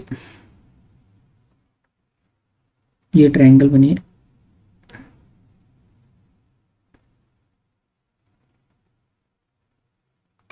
ठीक है, यहां पे है एक और एक वैल्यू है यहां पे, ठीक है जी, और ये हॉरिजॉन्टल कंपोनेंट मान लेते हैं, ये एंगल 60 और ये एंगल भी 60 जैसे आपकी बुक्स में लिखा है। ये वर्टिकल कंपोनेंट, ये वर्टिकल, ठीक है जी। इसकी वैल्यू आपको पता है, अगर मैं इसकी वैल्यू लिखता हूं यहां पे, ठीक है, जहां पे मेरे को आ रही है के क्यू बाय 0.1 होल स्क्वायर, इसकी भी के क्यू 0.1 होल स्क्वायर, तो इसका ये वाला कंपोनेंट क्या होगा, इस वाली का ये वाला अभी वर्टिकल कंपोनेंट ये आएगा के क्यू 0.1 का 0.1 का होल स्क्वायर, ठीक है। साथ में क्या लिखेंगे, आप भी सोल्व कर सकते हो साथ में, साइन 60, ठीक है जी। वर्टिकल कंपोनेंट क्या होगा, यहां पे होगा ये, उसकी वैल्यू कितनी आएगी के क्यू 0.1 का होल स्क्वायर साइन 60, ठीक है। ज्यादा छोटा हो गया क्या, ठीक है, फिर से लिख देता हूं यहां पे मैं, ठीक है, ठीक है। यहां पे अगर आप देखोगे तो वर्टिकल कंपोनेंट की वैल्यू भी क्या हो गई, के क्यू 0.1 का होल स्क्वायर साइन 60, क्या दोनों सेम है, वर्टिकल में एक ऊपर को एक नीचे को, तो क्या दोनों आपस में कट जाएंगे, ये दोनों आपस में कट जाएंगे, ये दोनों आपस में कट जाएंगे, तो वर्टिकल तो कोई वैल्यू बची नहीं।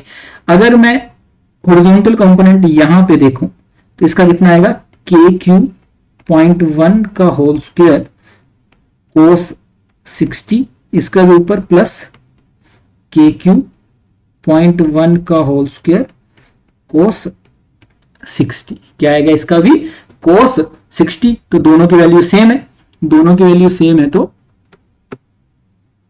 दोनों की वैल्यू सेम है तो क्या आएगा, सिंपल ऐड कर दिया, ठीक है। सिंपल क्या आएगा इसमें 2 के क्यू बाय 0.1 का होल स्क्वायर कोस 60, और कोस 60 की वैल्यू होती है कितनी बेटा, कोस 60 1/2, तो इसकी वैल्यू आई के क्यू बाय 0.1 का होल स्क्वायर, के की वैल्यू कितनी होती है 9 इंटू 10⁻⁹, ठीक है। क्यू की वैल्यू हमने अभी लिखी है 10⁻⁻8, और ये 0.1 का होल स्क्वायर, इसका आंसर आएगा 9 इंटू 10⁻3, 9 इंटू 10⁻3 न्यूटन पर कूलम। तो ये थोड़ी सी अंडरस्टैंडिंग होना जरूरी है कि इसको लिखा कैसे गया, ई नेट। और डायरेक्शन समझ में आ गई, क्या होगी, डायरेक्शन होगी हॉरिजॉन्टल इस डायरेक्शन में, डायरेक्शन क्या होगी हॉरिजॉन्टल इस डायरेक्शन, गलत हो गया, इसको हटा देता हूं, ठीक है। तो ये आपका आंसर आया, ये आपका आंसर आया, तो थोड़ा बहुत आपको समझ आना चाहिए, कि थोड़ा बहुत आपको समझ आना चाहिए। ठीक है, बिल्कुल भी परेशान नहीं होना, क्वेश्चन देख के बिल्कुल भी घबराना नहीं है। ठीक है, डायरेक्शंस का ध्यान रखना है कि force and electric field both are vector quantities, force and direction both are vector quantities. ठीक है जी, अभी इससे रिलेटेड कुछ एक एग्जांपल, ठीक है, मैं आपको बता देता हूं। ठीक है, हिंट दे देता हूं, ऐसा नहीं कि पूरा मैं ही करूंगा सॉल्व। ठीक है, जहां पे नहीं आएगा समझ, अब फिर से अभी डिस्कस कर सकते हैं। ठीक है, आप मैसेज भी कर सकते हो मुझे।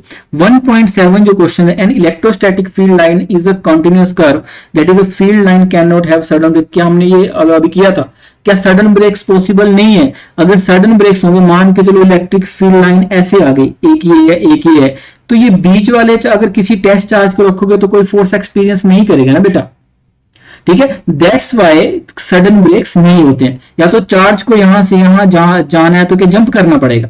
ठीक है, that's why it's never has a, you have to say that it always has a continuous curve, sudden breaks हो नहीं सकते। Explain why two field lines never cross, अगर lines cross at a particular point means net electric field have two values, है ना, तो वो possible नहीं है। एक पॉइंट पर एक ही वैल्यू होगी बेटा, है ना, टू वैल्यू होगी नहीं। 2 point charges, these are located at this in vacuum. What is the at a midpoint joining two charges? If a negative charge is magnitude of 1 point find is placed at this point, what is the force experienced by this? simple है ये।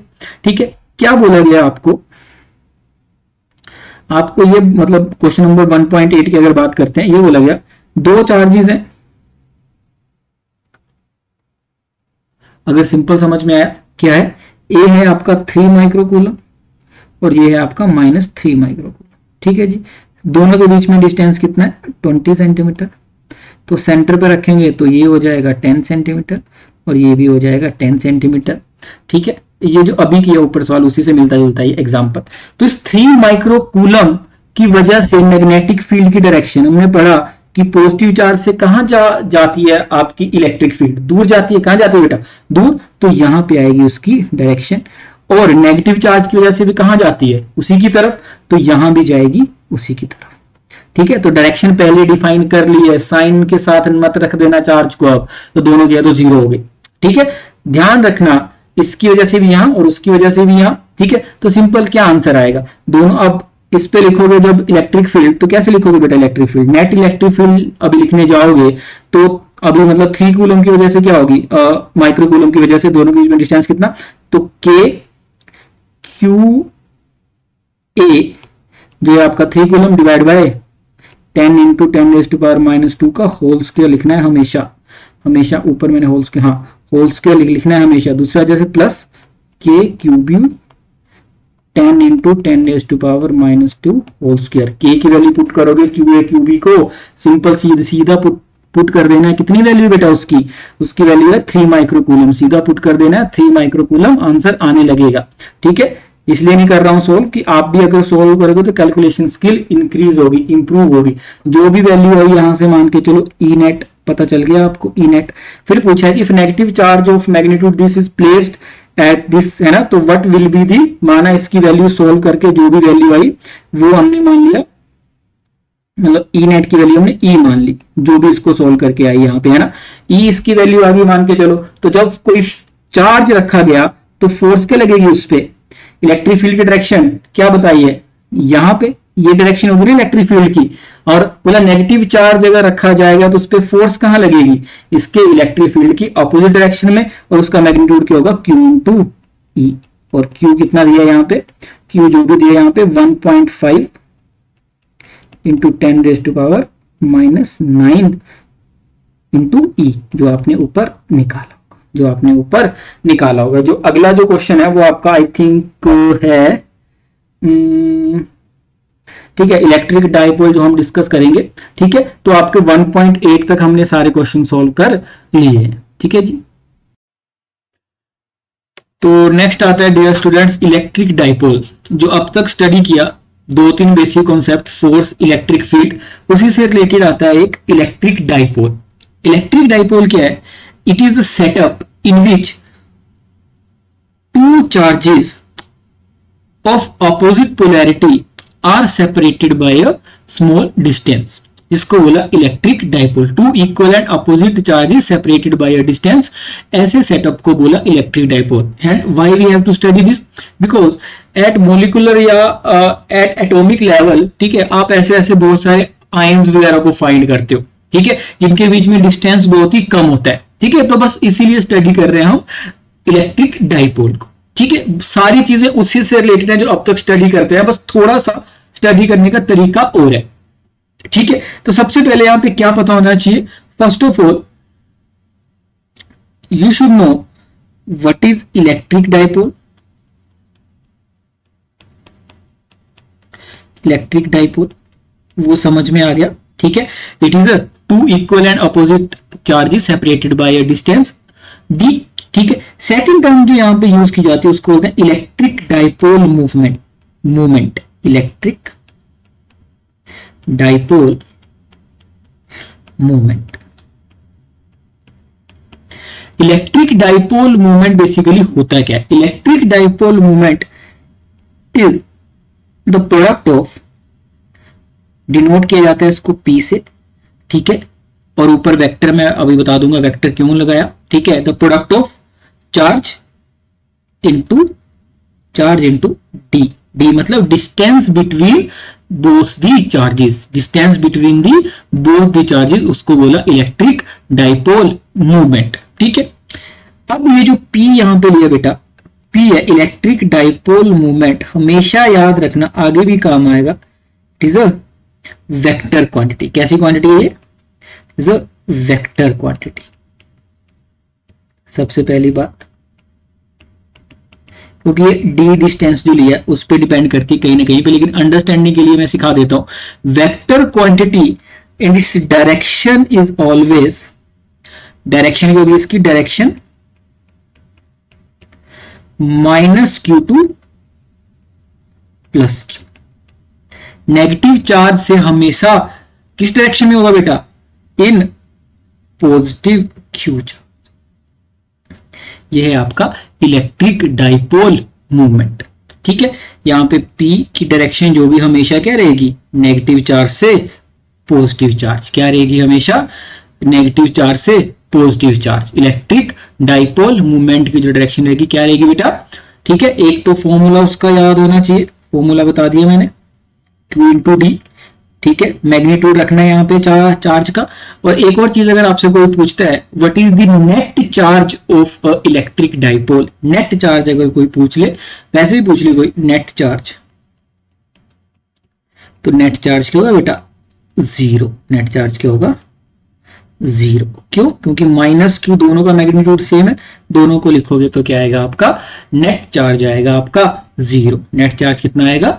Zero. Net charge कितना आएगा? Zero. Net charge कितना आएगा? Zero. Net charge कितना आएगा? Zero. ठीक है। अब इलेक्ट्रिक डाइपोल में क्या क्या पूछा जाता है? सबसे पहले तो एक चीज आती है जो यहां पे पूछी जाती है, जिसको बोला जाता है electric field on the axis of a dipole. ठीक है, पहले समझते हैं कि इलेक्ट्रिक फील्ड तो सबको पता है क्या होती है, आप समझ गए हो। ठीक है, अब ये पूछा गया सबसे पहले कि electric field on the axis of a dipole, dipole पे इलेक्ट्रिक फील्ड कैसे निकाली जाए। ठीक है, डाइपोल की इलेक्ट्रिक फील्ड निकालनी है उसकी एक्सिस पे। दो लाइंस यहां पे दी हैं, ठीक है, याद रखना हमेशा। अगर एक्सिस की बात करते हैं तो सबसे पहले देखते हैं, अगर डाइपोल है तो यहां पे होगा माइनस और थोड़ी दूर पे होगा अभी पॉजिटिव, और दोनों के बीच में गैप मान लिया हमने 2L। एक्सिस यहां पे जो बोला गया, एक्सिस मतलब इसी लाइन के अलोंग, इसी लाइन के अलोंग क्या हो गया आपका?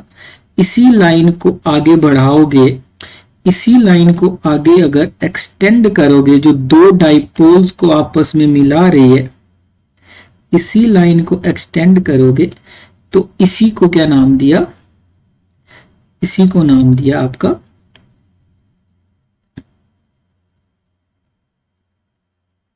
फिर से बनाता हूं एक बार, है ना।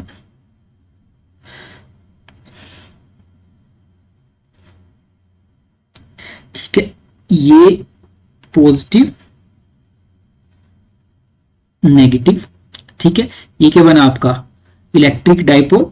और यहां से आपने यहां पे इस लाइन को एक्सटेंड किया, मान के चलो थोड़ा सा आपने आगे एक्सटेंड किया, इन दोनों के बीच का जो गैप है वो मान लिया आपने 12, और इस सेंटर पॉइंट से दोनों का जो हाफ है वहां से लेके जिस पॉइंट पे इलेक्ट्रिक फील्ड निकालनी है, मान के चलो ए, उसके बीच का डिस्टेंस मान लिया हमने आर। उसका डिस्टेंस क्या मान लिया हमने? आर मान लिया। ठीक है, उसका डिस्टेंस मान लिया हमने, ये डिस्टेंस है आर। ठीक है जी। अगर अब आपसे कोई पूछे, पहली बात तो डाइपोल मूवमेंट की डायरेक्शन क्या होगी? इलेक्ट्रिक डाइपोल मूवमेंट की डायरेक्शन अगर आपसे कोई पूछे तो क्या होगी? Obviously -q2 plus q charge. तो जो p होगा वो इस डायरेक्शन में होगा। ठीक है, उसकी वैल्यू कितनी होगी? q into 2l, q into 2l होगी। ठीक है, ये सब कुछ पढ़ लिया। ये क्या है? अभी सेटअप क्या है आपका? इलेक्ट्रिक डाइपोल का सेटअप है। आपसे पूछे कि नेट इलेक्ट्रिक फील्ड बताओ कहां पे? पॉइंट ए पे। ठीक है, पॉइंट ए पे नेट इलेक्ट्रिक फील्ड, मतलब एक्सिस की लाइन पे कहीं भी बताओ। और एक और एजम्पशन मान लिया, R is very very greater than L. एक एजम्पशन क्या मतलब कि ये जो डाइपोल्स होते हैं वो कहां होते हैं? मोलिकुलर लेवल पे होते हैं। तो हमने क्या कंसीडर किया कि जिस पर्टिकुलर पॉइंट पे इलेक्ट्रिक फील्ड निकालनी है वहां पे क्या होगा आपका? वो वाला जो मान के चलो जो डिस्टेंस है वो बहुत बड़ा होगा डाइपोल के बीच में जो भी आपका एल से रिलेटेड डिस्टेंस है। हमने 2l क्यों लिया? क्योंकि 2l इसलिए लिया कि सोल्व करने में ज्यादा आसानी होगी। ठीक है, अगर ए पॉइंट पे मैं टोटल इलेक्ट्रिक फील्ड लिखना चाहूं, ठीक है, तो इस प्लस क्यू की वजह से इलेक्ट्रिक फील्ड क्या होगी बेटा? प्लस क्यू की वजह से इलेक्ट्रिक फील्ड दूर जाएगी। प्लस क्यू की वजह से अगर मैं इलेक्ट्रिक फील्ड लिखना चाहूं यहां पे, तो प्लस क्यू की वजह से इलेक्ट्रिक फील्ड कहां जाएगी?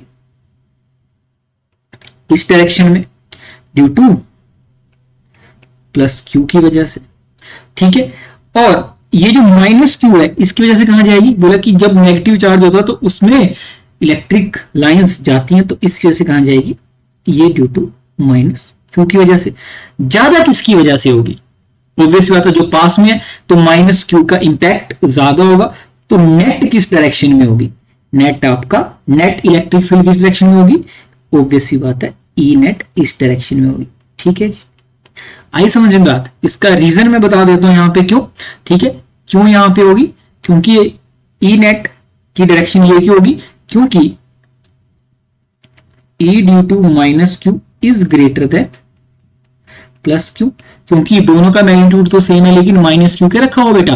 पास में रखा हुआ है। तो नेट की डायरेक्शन क्या होगी? ये, और ये वाली डायरेक्शन आपका प्लस क्यू की वजह से और ये वाली आपकी नेगेटिव की वजह से। ठीक है, अब जब मैं ई नेट लिखने जाऊं तो पहले बड़ी वाली को लिखूंगा क्योंकि डायरेक्शन पहले से पता है, और दोनों माइनस होंगी तो साइन भी हमें पहले से मतलब अभी पता है, डायरेक्शन पता है। ठीक है, डायरेक्शन क्या है आपकी? राइट टू लेफ्ट जाएगी, मतलब यहां से यहां जाएगी डायरेक्शन। तो मैं ई नेट भी मतलब लिखने जा रहा हूं ना, के लिखता हूं, के नेगेटिव की वजह से के क्यू बाय डिस्टेंस कितना है सेंटर पॉइंट से? सेंटर पॉइंट से बात करते हैं तो आर माइनस एल का होल स्क्वायर। ठीक है, सेंटर पॉइंट आर आर है, सॉरी एल एल है। अगर टोटल 2l है तो ये भी एल होगा और ये भी एल होगा। ठीक है, अब minus K Q by R plus L का होल स्क्वायर, ये पॉजिटिव की वजह से। ठीक है, अब क्या करता हूं मैं? के क्यू बाहर निकाल लेता हूं और अंदर क्या ले लेता हूं? तो मेरा एलसीएम ले लेता हूं। क्या ले लेता हूं? एलसीएम ले लेता हूं। एलसीएम कितना आएगा? R minus L, R plus L का होल स्क्वायर, इसका भी होल स्क्वायर। ठीक है, जब इसको यहां पे लिखूंगा तो ये तो हो गया 1, तो यहां पे क्या आएगा? आर प्लस एल का whole square minus R minus L का होल स्क्वायर, ये आएगा। ठीक है जी, इसको जब मैंने आगे किया तो क्या आएगा? ये के क्यू तो ऐसे ही रहा। इसको अगर मैं ओपन करता हूं तो क्या लिखूंगा मैं इसको? R square plus L square plus 2RL। ठीक है जी, माइनस माइनस तो minus R square plus L square plus 2RL divide by R minus L का whole square R plus L का होल स्क्वायर। ठीक है, क्या निकाल रहे हैं हम? Electric field at point A निकाल रहे हैं। नेट डायरेक्शन तो पहले से ही पता है। ठीक है, के क्यू वैसे ही लिखा। ठीक है, के क्यू वैसे ही लिखा। अब क्या हो गया, ये आपस में कट गए। ठीक है, कौन कौन कट गए आपके? एल स्क्वायर आर स्क्वायर, ये आपस में कट गए। ऊपर के बचा 4RL, और इसको मैं लिख सकता हूं आर माइनस आर को अप्रोक्सीमेटली लिख सकता हूं मैं आर स्क्वायर, और आर प्लस आर को एल को भी लिख सकता हूं आर। ठीक है, ऊपर कंडीशन थी R is very very greater than L, that's why R minus L is approximately R and R plus L is approximately R. ये तो वही बात हो गई ना। ठीक है, अभी सिखाता हूं। अगर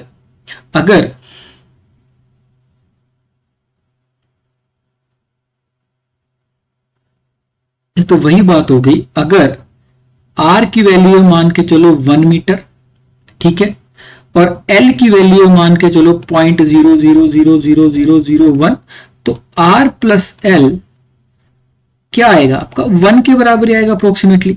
ठीक है, और आर माइनस एल भी आएगा अप्रोक्सीमेटली 1 मीटर। ये थोड़ी बहुत अंडरस्टैंडिंग होनी चाहिए। ठीक है, अब अगर आगे चलता हूं तो ऊपर क्या किया था? पी की वैल्यू अगर याद होगी थोड़ी सी भी, पी की वैल्यू क्या ली थी हमने? पी की वैल्यू ली थी कुछ ऐसी, अगर याद होगा थोड़ा सा। पी की वैल्यू क्या ली थी बेटा? 2Q×L।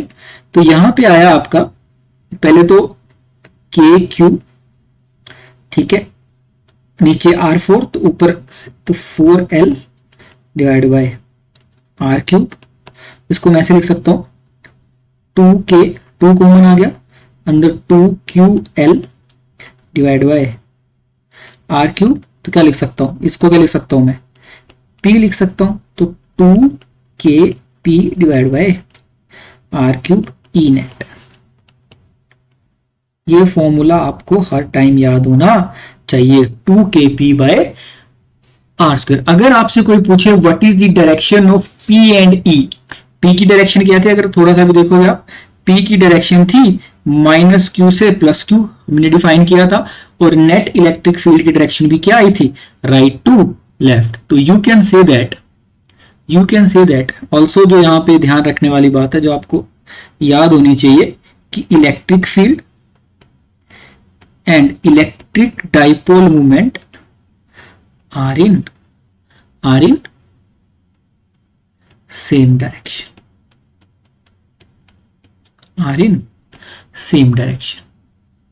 ठीक है जी, आई होप ये पहला वाला फॉर्मूला। और एक्सिस पे क्या होता है आपका? 2KP by R cube, 2KP by R cube. ठीक है जी, नेक्स्ट आता है आपका electric field on the equatorial plane. Equatorial plane का सिंपल सा मतलब है, इक्वेटोरियल प्लेन का सिंपल सा मीनिंग है, इक्वेटोरियल प्लेन कि आपका मतलब उसके किसी वर्टिकल एक्सिस पे है। वर्टिकल एक्सिस, ये क्या था? एक्सिस है मतलब हॉरिजॉन्टल एक्सिस। तो अगर कोई पूछे कि इक्वेटोरियल प्लेन का मतलब क्या है, अगर कोई डाइपोल आपके पास है, ठीक है, यहां पे क्या करते हैं, अगर ये डाइपोल आपके पास मान के चलो जैसे ऊपर लिखा था, ये +Q, ये -Q, और इनको जोड़ा गया, उनके बीच का डिस्टेंस कुछ भी है। अगर बोले कि इक्वेटोरियल प्लेन क्या? इक्वेटोरियल प्लेन आपका ऐसा, इक्वेटोरियल प्लेन कैसा? ये जो प्लेन है, मतलब ये आपका डाइपोल है और बीच में ये जो प्लेन है, ठीक है, ये जो प्लेन है बीच में, ठीक है, ये डाइपोल है, ये जो पेन है, तो इक्वेटोरियल प्लेन हो गया आपका ये। ठीक है, यहां से अगर आप, ये है equatorial plane. If someone asks you about the electric field at that equatorial plane at a particular distance r, then what will be the electric field? ठीक है, तो इसको मैं सिंपल और उसमें बनाता हूं। ठीक है, सिंपल इसमें अगर मैं इसको बनाऊं तो मैं कैसे बना सकता हूं बेटा? देखना ध्यान से, ये +Q, ये -Q, दोनों के बीच में डिस्टेंस ले लेता हूं मैं 2L, और उसके सेंटर से अगर आपसे कोई पूछे कि R डिस्टेंस पे क्या इलेक्ट्रिक फील्ड होगी, ठीक है, तो अगर इन दोनों लाइंस को मैं ज्वाइन करता हूँ, डिस्टेंस फाइंड करना जरूरी है, इनको भी मैं आपस में ज्वाइन करता हूं, ये एंगल थीटा, क्योंकि दोनों सेम है तो ये एंगल भी थीटा। यहां तक आपकी अंडरस्टैंडिंग है आई होप। अगर आपसे कोई पूछे कि इस पर्टिकुलर पॉइंट ए पे क्या नेट इलेक्ट्रिक फील्ड होगी, ठीक है, अब क्या करते हैं, पहले तो छोटी छोटी चीजें जो पहले से पता होनी चाहिए, ठीक है, कि पहले तो P की वैल्यू कितनी होगी, P की वैल्यू होगी Q इंटू 2L, जो हमने पढ़ा अभी यहाँ पे, ठीक है, इतनी समझ है।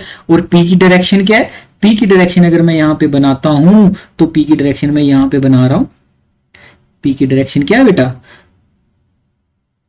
ये P की डायरेक्शन मतलब माइनस क्यू से, ठीक है, मतलब उस डायरेक्शन में है, ठीक है। अगर मैं पॉइंट ए पे अगर ये आ तो ये एल, तो ये भी एल, अगर ये एल तो ये वाली क्या हो गया, पाइथागोरस आती है आपको बेटा, L square plus R square, same इस डायरेक्शन में इसकी वैल्यू कितनी होगी, इसकी वैल्यू होगी आपका R square plus L square, ठीक है। अभी डिस्टेंस समझ में आ गया। इस प्लस क्यू की वजह से अगर मैं इलेक्ट्रिक फील्ड लिखना चाहूं तो उसकी डायरेक्शन क्या यहां पे होगी, है ना, बोला कि पॉजिटिव चार्ज से इलेक्ट्रिक फील्ड कहां जाती है, दूर जाती है, ठीक है ना। तो इस पर्टिकुलर पॉइंट पे अगर मैं E लिखना चाहूं, E ए ड्यू टू प्लस क्यू, यहां पे लिख दिया मैंने ड्यू टू प्लस क्यू, तो उसकी वैल्यू कितनी होगी बेटा, उसकी वैल्यू होगी आपका के क्यू, तो चार्ज है, अब तो डायरेक्शन आगे समझ में आ गई, आर स्क्वायर तो L square plus R square. इस दूसरे वाले माइनस क्यू की वजह से क्या होगी, ऑब्वियस सी बात है, ये होगी डायरेक्शन, है ना। और इसकी वैल्यू कितनी होगी, अगर मैं लिखना चाहूं यहां पे E at A due to minus Q, इसकी वैल्यू क्या होगी, K Q by L square plus R square, ठीक है। क्या मेरी बात समझ में आ गई यहां तक, ठीक है। आई होप आपको यहां तक थोड़ा बहुत समझ में आया होगा। अब क्या करते हैं, हमें तो अब नेट निकालनी है, नेट निकालनी है। हम क्या है, अगर ये एंगल थीटा और यहां पे मैं एक लाइन ड्रॉ करता हूं, यहां पे मैं लाइन ड्रॉ करता हूं, तो देखो ये एंगल थीटा, तो ये वाला एंगल भी कितना थीटा, है ना, और ये एंगल थीटा, तो ये सीधी लाइन है, तो ये एंगल भी थीटा, ठीक है। अब क्या करते हैं, इसके कंपोनेंट करना स्टार्ट करते हैं, जैसे पिछले वाले एक क्वेश्चन अगर याद होगा आपको, ठीक है। एक तो ये वर्टिकल कंपोनेंट हो गया और ये वाला नीचे की तरफ को वर्टिकल कंपोनेंट हो गया, ठीक है। तो इसको मैं यहां पे लिखता हूं थोड़ा सा दूर, जो ऊपर वाला वर्टिकल कंपोनेंट है इसकी वैल्यू अगर मैं देखूंगा तो क्या आएगी, E इसकी वजह से K Q L square plus R square, ये वर्टिकल कंपोनेंट क्या होता है बेटा, साइन थीटा, है ना। और ये नीचे वाले कंपोनेंट की वैल्यू कितनी आएगी, यहां पे मैं थोड़ा सा दूर लिखता हूं इसको, यहां पे इसकी भी कितनी आएगी, K Q L square plus R square sine theta, ठीक है जी। ये दोनों वैल्यूज आई और दोनों की डायरेक्शन ऑपोजिट, और देखोगे कि वैल्यू सेम है तो ये आपस में कट जाएगी, तो वर्टिकल कंपोनेंट आपस में अभी मतलब कट गया। हॉरिजॉन्टल कंपोनेंट की डायरेक्शन क्या आएगी, ये, और यहां पे क्या होगा, K Q by L square plus R square, है ना, कोस थीटा, ऊपर वाले की वजह से मतलब इसकी वजह से, ठीक है, और इसकी वजह से भी क्या होगा, cos theta plus K Q L square plus R square cos theta. यहां तक समझ में आया, है ना। अब क्या किया, दोनों की वैल्यू सेम है, तो क्या डायरेक्शन आई, E की direction I, net electric field की डायरेक्शन ये आई, और जो आपका ये जो था याद होगा डाइपोल मोमेंट की डायरेक्शन क्या आई, नेगेटिव इस डायरेक्शन में आई। तो अगर मैं इलेक्ट्रिक फील्ड नेट लिखूं तो क्या लिखूंगा बेटा मैं, 2kq by L square plus R square cos theta, और कोस थीटा को अगर मैं वहां से लिखूं तो क्या लिख सकता हूं, L divide by base divide by under root L square plus R square, ठीक है। अब अगर ऊपर याद होगा थोड़ा तो P की वैल्यू क्या लिख सकते, Q इंटू 2L, ठीक है। तो K 2QL और नीचे आ जाएगा L square plus R square का 3/2, क्योंकि इसकी पावर 1/2 उसकी 1, तो 1 + 1/2 होता है 3/2। ठीक है जी, अब थोड़ा सा भी याद, ठीक है, 2QL की वैल्यू होगी P K इंटू P और L plus R again L square plus R square is equal to approximately R square. क्यों?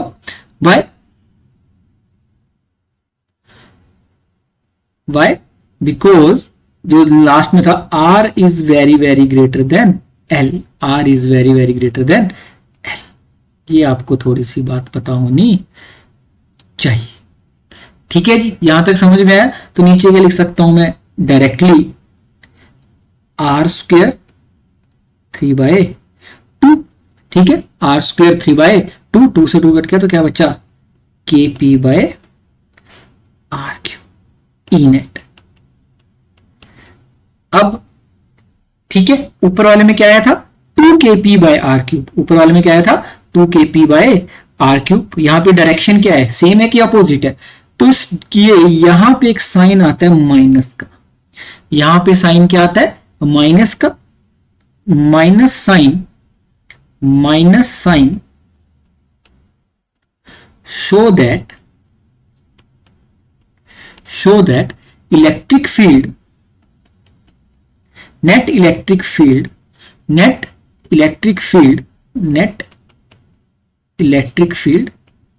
एंड इलेक्ट्रिक डाइपोल मूवमेंट, सीधा लिख देता हूं मैं, dipole movement are in opposite direction. ये क्यों लिखा? समझ में आया? तो आई होप आपको डाइपोल का कंसेप्ट समझ में आया होगा। याद रखना, अब तो डायरेक्शन तो पता ही है वैसे, ठीक है। तो जब एक्सिस पे पूछा जाता है तो 2KP/R क्यूब, और इलेक्ट्रिक फील्ड की डायरेक्शन क्या होती है? जिस डायरेक्शन में डाइपोल मूवमेंट होता है तभी वहां पे माइनस साइन नहीं आता है। ई नेट जब आपका कहां पे पूछा जाए, इन इक्वेटोरियल लाइन या फिर वर्टिकल बाइसेक्टर पे पूछा जाए, तो -KP/R cube and the minus sign show that the electric field and dipole movement are in opposite direction. ठीक है, तो थोड़ा बहुत यहां पे समझ आना चाहिए। ठीक है जी, अब इसी से रिलेटेड आपकी बुक में एक एग्जाम्पल दिया है। ठीक है, एग्जाम्पल बहुत ही सिंपल है। ये ऊपर जो फॉर्मूला किया है उसी से रिलेटेड है। ये ऊपर जो फॉर्मूला अब तक पढ़ा है उसी से रिलेटेड है। ये 1.9। इस पर्टिकुलर एग्जाम्पल में ये बोला गया कि दो, अगर आप देखोगे ये, ठीक है, एक इलेक्ट्रिक डाइपोल है और P पॉइंट पे पूछी गई है क्या? नेट इलेक्ट्रिक फील्ड, जहां तक मेरे को समझ में आ रहा है। ठीक है, तो इस पर्टिकुलर केस में अगर आपको थोड़ा सा भी याद होगा, क्या फॉर्म एक्सिस पे क्या होता था? E एट P क्या 2KP/R क्यूब। तो 2KP/R क्यूब, यहां पे R कितना है? 2, K आपको पता है 9 इंटू 10⁻⁹ क्या है? 9 इंटू 10⁹ इंटू P हम निकाल सकते हैं। P की वैल्यू क्या होती है? चार्ज का मैग्नीट्यूड इंटू जो भी दोनों के बीच में डिस्टेंस होता है, तो 5 इंटू 10⁻³ इसको मीटर में लिखा। तो 2 into 9 into 10⁻⁹ two P 10 into 5 into 10⁻³ R की वैल्यू कितनी दी है यहाँ पे? यहाँ पे R दिया आपका 15 सेंटीमीटर। R कितना दिया है? 15 सेंटीमीटर। तो सिंपल आ गया R क्यूब, 15 को मीटर में कन्वर्ट किया का क्यूब, और नेट आ गया आपका electric field at point P, क्योंकि ये एक्सिस पॉइंट पे है। ठीक है, ये एक्सियल लाइन पे है और इसकी वैल्यू आती है आपका 2.6 इंटू 10⁵ न्यूटन पर कूलम। कितनी आती है? 2.6 इंटू 10⁵ न्यूटन पर कूलम। सेकंड जो है, सेकंड भी सेम है, पर सेकंड में क्या है? इक्वेटोरियल बाइसेक्टर पे है। ठीक है, तो यहां पे क्या होती है? डायरेक्शन क्या होगी? ऑब्वियस सी बात है, अगर ये P की डायरेक्शन है, तो इलेक्ट्रिक फील्ड की डायरेक्शन क्या होगी बच्चे? इसके अपोजिट होगी। क्या होगी? इसके अपोजिट होगी, है ना। तो सिंपल सी बात है, ये अभी पहले अभी किया हुआ है, तो यहाँ पे ई नेट कितना आएगा, ई नेट की वैल्यू कितनी आएगी, के पी बाय आर क्यूब। कितनी वैल्यू आएगी, के पी बाय आर क्यूब।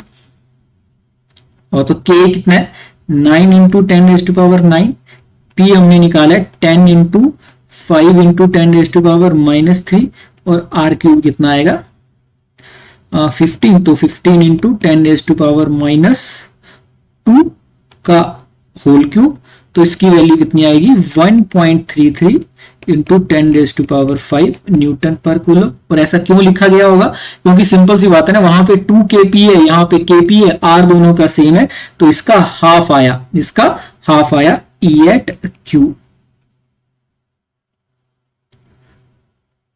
ठीक है, तो ये थोड़ी बहुत अंडरस्टैंडिंग आपको होनी चाहिए। बड़ा सवाल है, बड़े सवाल से परेशान नहीं होना, जो अब तक पढ़ा, जो वहां पे पढ़ा वही यहाँ पे भैया डायरेक्ट अभी फॉर्मूला का यूज करना है, यहाँ तक बस इतना याद रखना है, ज्यादा बिल्कुल भी परेशान होना नहीं है। ठीक है, नेक्स्ट आता है आपका dipole in a uniform external electric field. ठीक है, डाइपोल को अगर किसी एक्सटर्नल इलेक्ट्रिक फील्ड में रखा जाए, लेकिन इलेक्ट्रिक फील्ड कैसी बेटा, कांस्टेंट इलेक्ट्रिक फील्ड, तो क्या होगा, इलेक्ट्रिक फील्ड पे रखा जाए तो क्या होगा, कांस्टेंट इलेक्ट्रिक फील्ड पे तो क्या होगा। उससे पहले हम एक छोटी सी चीज अभी याद कर लेते हैं, जो आपने पहले कुछ जो आपके जो मतलब अभी जो क्लासेस है उसमें आपने पढ़ी थी। ठीक है, लास्ट क्लास में आप लोग को टॉर्क का कंसेप्ट याद होगा। अगर टॉर्क आपको याद होगा, टॉर्क क्या होता था, फॉर एग्जाम्पल कोई बीम ऐसे अभी रखी हुई है, ठीक है, जैसे आपको कपल टॉर्क अगर याद होगा, इसका लेंथ है L, यहां पे फोर्स लग रही है मान के चलो F, और यहां पे भी फोर्स लग रही है F, और जो ये एंगल बना रही है हॉरिजॉन्टल के साथ, ये मान लिया थीटा, ये मान लिया अभी थीटा। ठीक है, तो कपल टॉर्क क्या होता था, कपल टॉर्क आपको अगर याद होगा, कपल टॉर्क अगर आपको याद होगा, तो कपल टॉर्क क्या होता था, एफ एल, एल और एफ एल साइन थीटा। क्या होता था, क्या होता था बेटा, एफ एल साइन थीटा। ठीक है, मेरी बात समझ में आई। ठीक है, ये अगर थोड़ा सा भी याद होगा आपको, क्या होता था, एफ एल साइन थीटा, या फिर अगर याद होगा एफ क्रॉस एल होता था। ठीक है, थोड़ा सा भी याद होगा, कपल फोर्स बोलते हैं तो इक्वल फोर्सेस जब लगती है। ठीक है, तो वैसे ही क्या किया गया, वैसे ही क्या किया गया, एक डाइपोल को रखा गया माइनस क्यू प्लस क्यू, और यहां से एक यूनिफॉर्म इलेक्ट्रिक फील्ड पास करवाई गई, एक यूनिफॉर्म इलेक्ट्रिक फील्ड पास करवाई गई।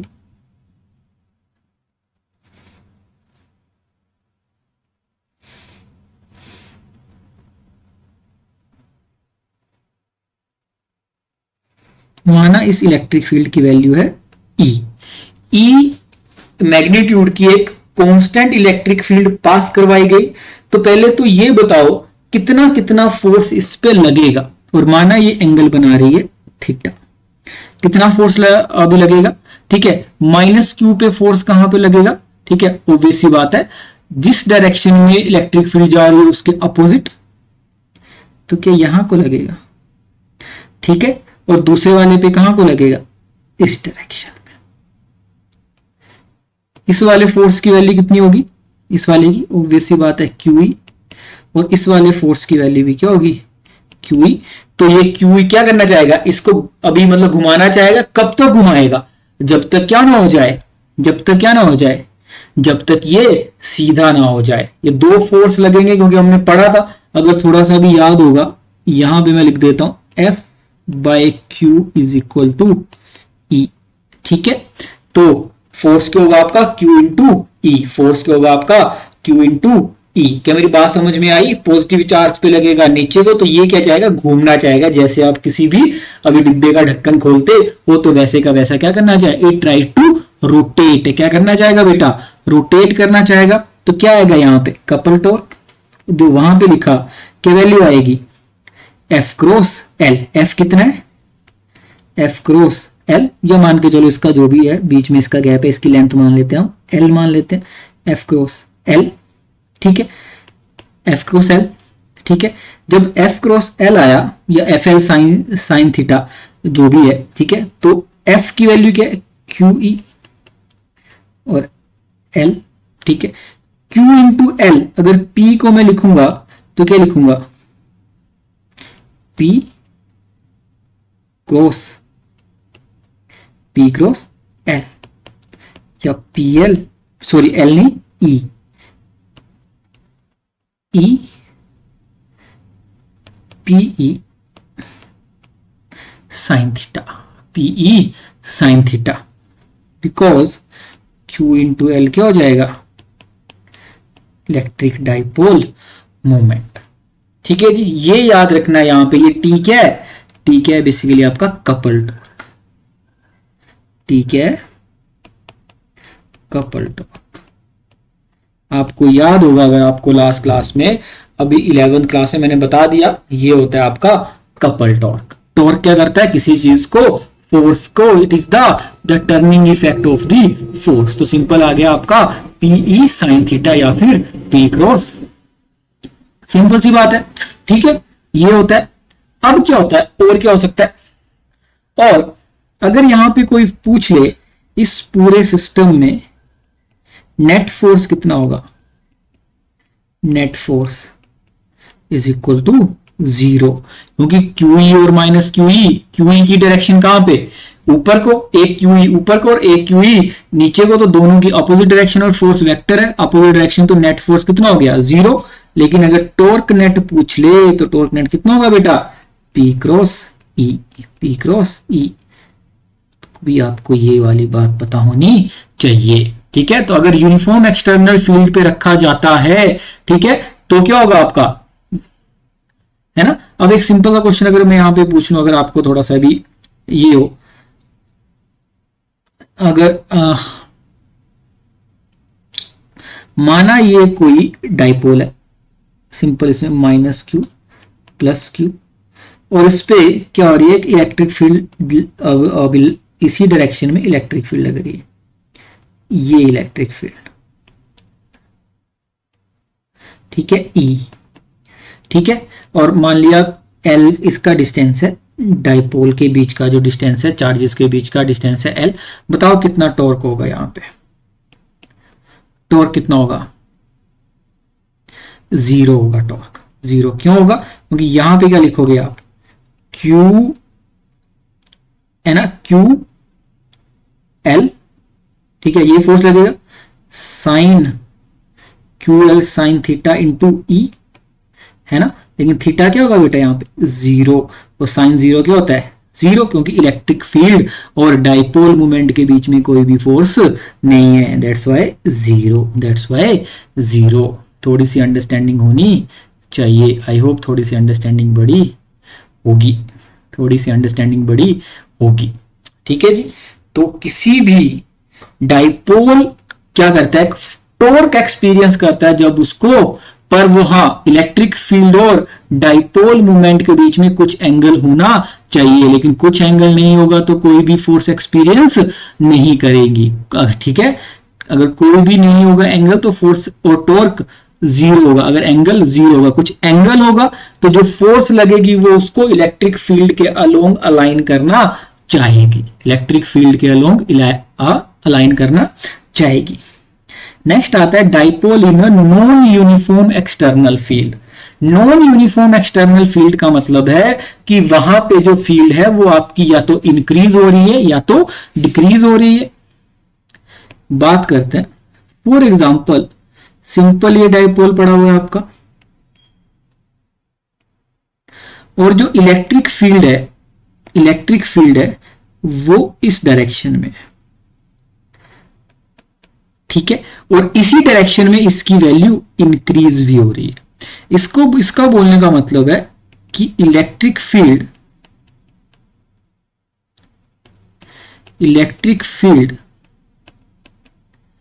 Is increasing,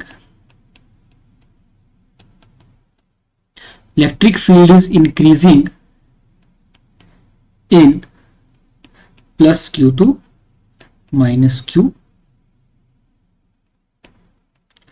charge. Electric field की वैल्यू क्या होगी, अगर मान के चलो फॉर एग्जांपल यहां पे 1 है तो माइनस Q पे क्या हो जाएगी, मान के चलो 10 है, इसकी वैल्यू इंक्रीज होती जा रही है, नॉन यूनिफॉर्म नहीं है, नॉन यूनिफॉर्म नहीं है। तो बताओ ज्यादा फोर्स कौन एक्सपीरियंस करेगा, अगर प्लस Q पे फोर्स लगेगी तो कौन सी डायरेक्शन में लगेगी, प्लस Q में फोर्स लगेगी इस डायरेक्शन में, और यहां मान के चलो वैल्यू है E1 और यहां पे वैल्यू हो गई E2। अगर इलेक्ट्रिक फील्ड की डायरेक्शन उस डायरेक्शन प्लस Q से माइनस Q बढ़ रही है तो E2 is greater then E1। ठीक है, तो प्लस Q कितना फोर्स एक्सपीरियंस करेगा, इसकी डायरेक्शन क्या होगी, जिस डायरेक्शन में इलेक्ट्रिक फील्ड है तो Q इंटू E1 है ना, और ये कितना करेगा, अपोजिट डायरेक्शन में करेगा ये वाला चार्ज है ना, तो इस पे कितनी होगी, यहां पे होगी ये, उसकी वैल्यू कितनी होगी Q इंटू E2 है ना। तो किस पे फोर्स ज्यादा होगा, यहां पे E2 ज्यादा होगा, तो minus Q charge will experience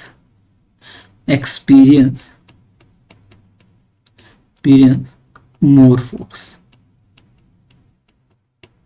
ठीक है, क्या मेरी बात समझ में आई, ये ज्यादा फोर्स एक्सपीरियंस करेगा, ये ज्यादा फोर्स एक्सपीरियंस करेगा। ठीक है, बात समझ में आ गई। अगर इलेक्ट्रिक फील्ड की डेप्थ आप बताओ, ये plus Q minus Q charge रखा, ठीक है जी, अब क्या किया, दोनों के बीच में अब क्या हो रहा है कि इलेक्ट्रिक फील्ड की डायरेक्शन इस डायरेक्शन में, लेकिन ये यहां पे बढ़ रही है, किसको ज्यादा फोर्स एक्सपीरियंस करेगा। ठीक है, अब मान के चलो यहां पे E1 और यहां पे E2, तो यहां पे क्या होगा, E1 is greater then E2 है ना, और यहां पे फोर्स की डायरेक्शन क्या होगी, यहां पे फोर्स की डायरेक्शन होगी ये जो मतलब पॉजिटिव Q चार्ज एक्सपीरियंस करेगा, और इस फोर्स की वैल्यू कितनी होगी, वो QE1, और ये कितनी एक्सपीरियंस करेगा, ये एक्सपीरियंस करेगा इस डायरेक्शन में, और इसकी वैल्यू कितनी होगी, इसकी वैल्यू कितनी होगी, इसकी वैल्यू होगी माइनस QE2। तो ये वाली फोर्स ज्यादा होगी, QE1 इज ग्रेटर देन, इसकी डायरेक्शन तो पता, हाँ हमें मतलब हो ही गई पता पहले से, तो QE, तो नॉन मतलब बोलने का मतलब है, मतलब क्या इसका जो रिजल्ट निकला, ठीक है, net force in a uniform external field is 0, but net force in a uniform external force is not 0। ठीक है, यहां पे क्या मतलब बोलने का मतलब, जो छोटी सी बात आपको ध्यान में रखनी है यहां पे, ठीक है, जो कंक्लूजन इन दोनों चीजों को पढ़ के समझ में आया, क्या क्या क्या है कंक्लूजन, कंक्लूजन ये समझ में आया, कंक्लूजन ये समझ में आया बच्चे, कंक्लूजन कि F net is equal to 0 in uniform external field, in uniform external field, ठीक है, and F net is not equal to 0 in non uniform external field, external electric field basically ना, ऐसा कुछ और कोई फील्ड नहीं है यहां पे। ठीक है,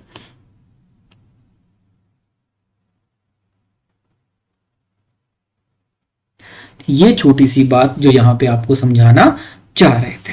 ठीक है, आई होप यहां तक थोड़ा बहुत समझ में आया होगा। ठीक है, थोड़ी सी अंडरस्टैंडिंग और बड़ी होगी सब्जेक्ट को लेके। अब आते हैं छोटी छोटी चीजों पे, ठीक है, जिसको बोला कॉन्टिन्यूस चार्ज डेंसिटीज। क्या है ये चार्ज डेंसिटीज, क्यों इनको पढ़ना पड़ता है, ठीक है, ध्यान से सुनना मेरी बात। जो भी तुम अब तक पढ़ रहे थे ना, चाहे वो डाइपोल हो, चाहे वो अभी मतलब इलेक्ट्रिक फील्ड हो, या फिर कूलम लो, चाहे अभी कुछ भी हो, लेकिन वहां पे सारे चार्जेस क्या थे बेटा, all the charges are point charges. पर ऐसा तो कभी नहीं होगा ना कि हमेशा चार्ज आपका पॉइंट चार्ज होगा। ठीक है, फॉर एग्जांपल अगर एक रोड है, रोड के ऊपर कुछ चार्ज डाला गया, ठीक है, तो ऑब्वियस सी बात है ना, चार्ज पूरी रोड पे क्या होगा बेटा, अभी डिस्ट्रीब्यूट होगा। ठीक है, तो उस सिचुएशंस को टैकल करने के लिए कैसे करेंगे वो सीखेंगे आगे। टैकल करने के लिए एक चीज आई जिसको बोला कॉन्टिन्यूस चार्ज डेंसिटी। अगर चार्ज बिखरा हुआ है, चार्ज बिखरा हुआ है, तो हाउ टू गेट या फिर you have to find some ways to solve these problem because all the laws are defined for point charges. तो मेरी बात समझ में आई? सो हियर व्हाट, तो सिंपल सी बात क्या क्या क्या सीखा यहां पे, हम डिफाइन करते हैं कुछ डेंसिटीज को। अगर कोई ऑब्जेक्ट होगा जैसे जिसकी सिर्फ लेंथ है, जिसकी विड्थ और अभी डेप्थ या हाइट कुछ भी नहीं है, ठीक है, एक लाइन है, एक बहुत ही पतली सी कोई अभी वायर है मान के चलो, तो उसकी कोई भी डेप्थ और कोई भी विड्थ नहीं है, उसको बोलते हैं हम लीनियर, जिसमें सिर्फ एक ही लेंथ मायने रखती है, एक ही लेंथ मायने रखती है। माना यहां पे पूरी में क्यू चार्ज है, इसकी लेंथ मान लिया एल है, क्या इसकी लेंथ एल है, तो यहां पे एक चीज को डिफाइन किया गया लैम्डा, जिसको बोला लीनियर चार्ज डेंसिटी या चार्ज पर यूनिट लेंथ। इस यहां पे एक चीज आई जिसको बोला गया क्या, चार्ज पर यूनिट लेंथ, इसको बोला गया charge per unit length. Same आया आपका surface charge density. Surface charge density का सिंपल सा मीनिंग है कि एरिया वाइज, एरिया में चार्ज डेंसिटी निकालनी है, तो मतलब पूरे एरिया में चार्ज फैला है। एक जैसे अभी सर्कल है मान के चलो, नहीं मान के चलो आपके पास कोई डिस्क है, ठीक है, अभी डिस्क की मतलब जो उसकी जो मतलब थिकनेस होती है माना बहुत ही पतली है, ठीक है, जो घर में जो थाली होती है उसमें अगर चार्ज बिखरा हुआ है तो पर यूनिट एरिया चार्ज जो आप निकालोगे उसको बोला सरफेस चार्ज डेंसिटी। और किसी वॉल्यूम में चार्ज है, मान के चलो कोई अगर घर में कोई आपका मतलब अभी गिलास है, ठीक है, सॉलिड कोई अभी मतलब अभी वाटर जग है, ठीक है, सो अभी सॉलिड है, पानी नहीं भरते उसमें, लेकिन उसकी तरह शेप का है और हर तरफ चार्ज है, तो वहां पे क्या अंदर भी होगा चार्ज, तो वहां पे डिफाइन की गई चीज जिसको क्या बोला, रो से करेंगे, इसको बोलेंगे सिग्मा, इसको बोलेंगे लैम्डा और इसको बोलेंगे रो।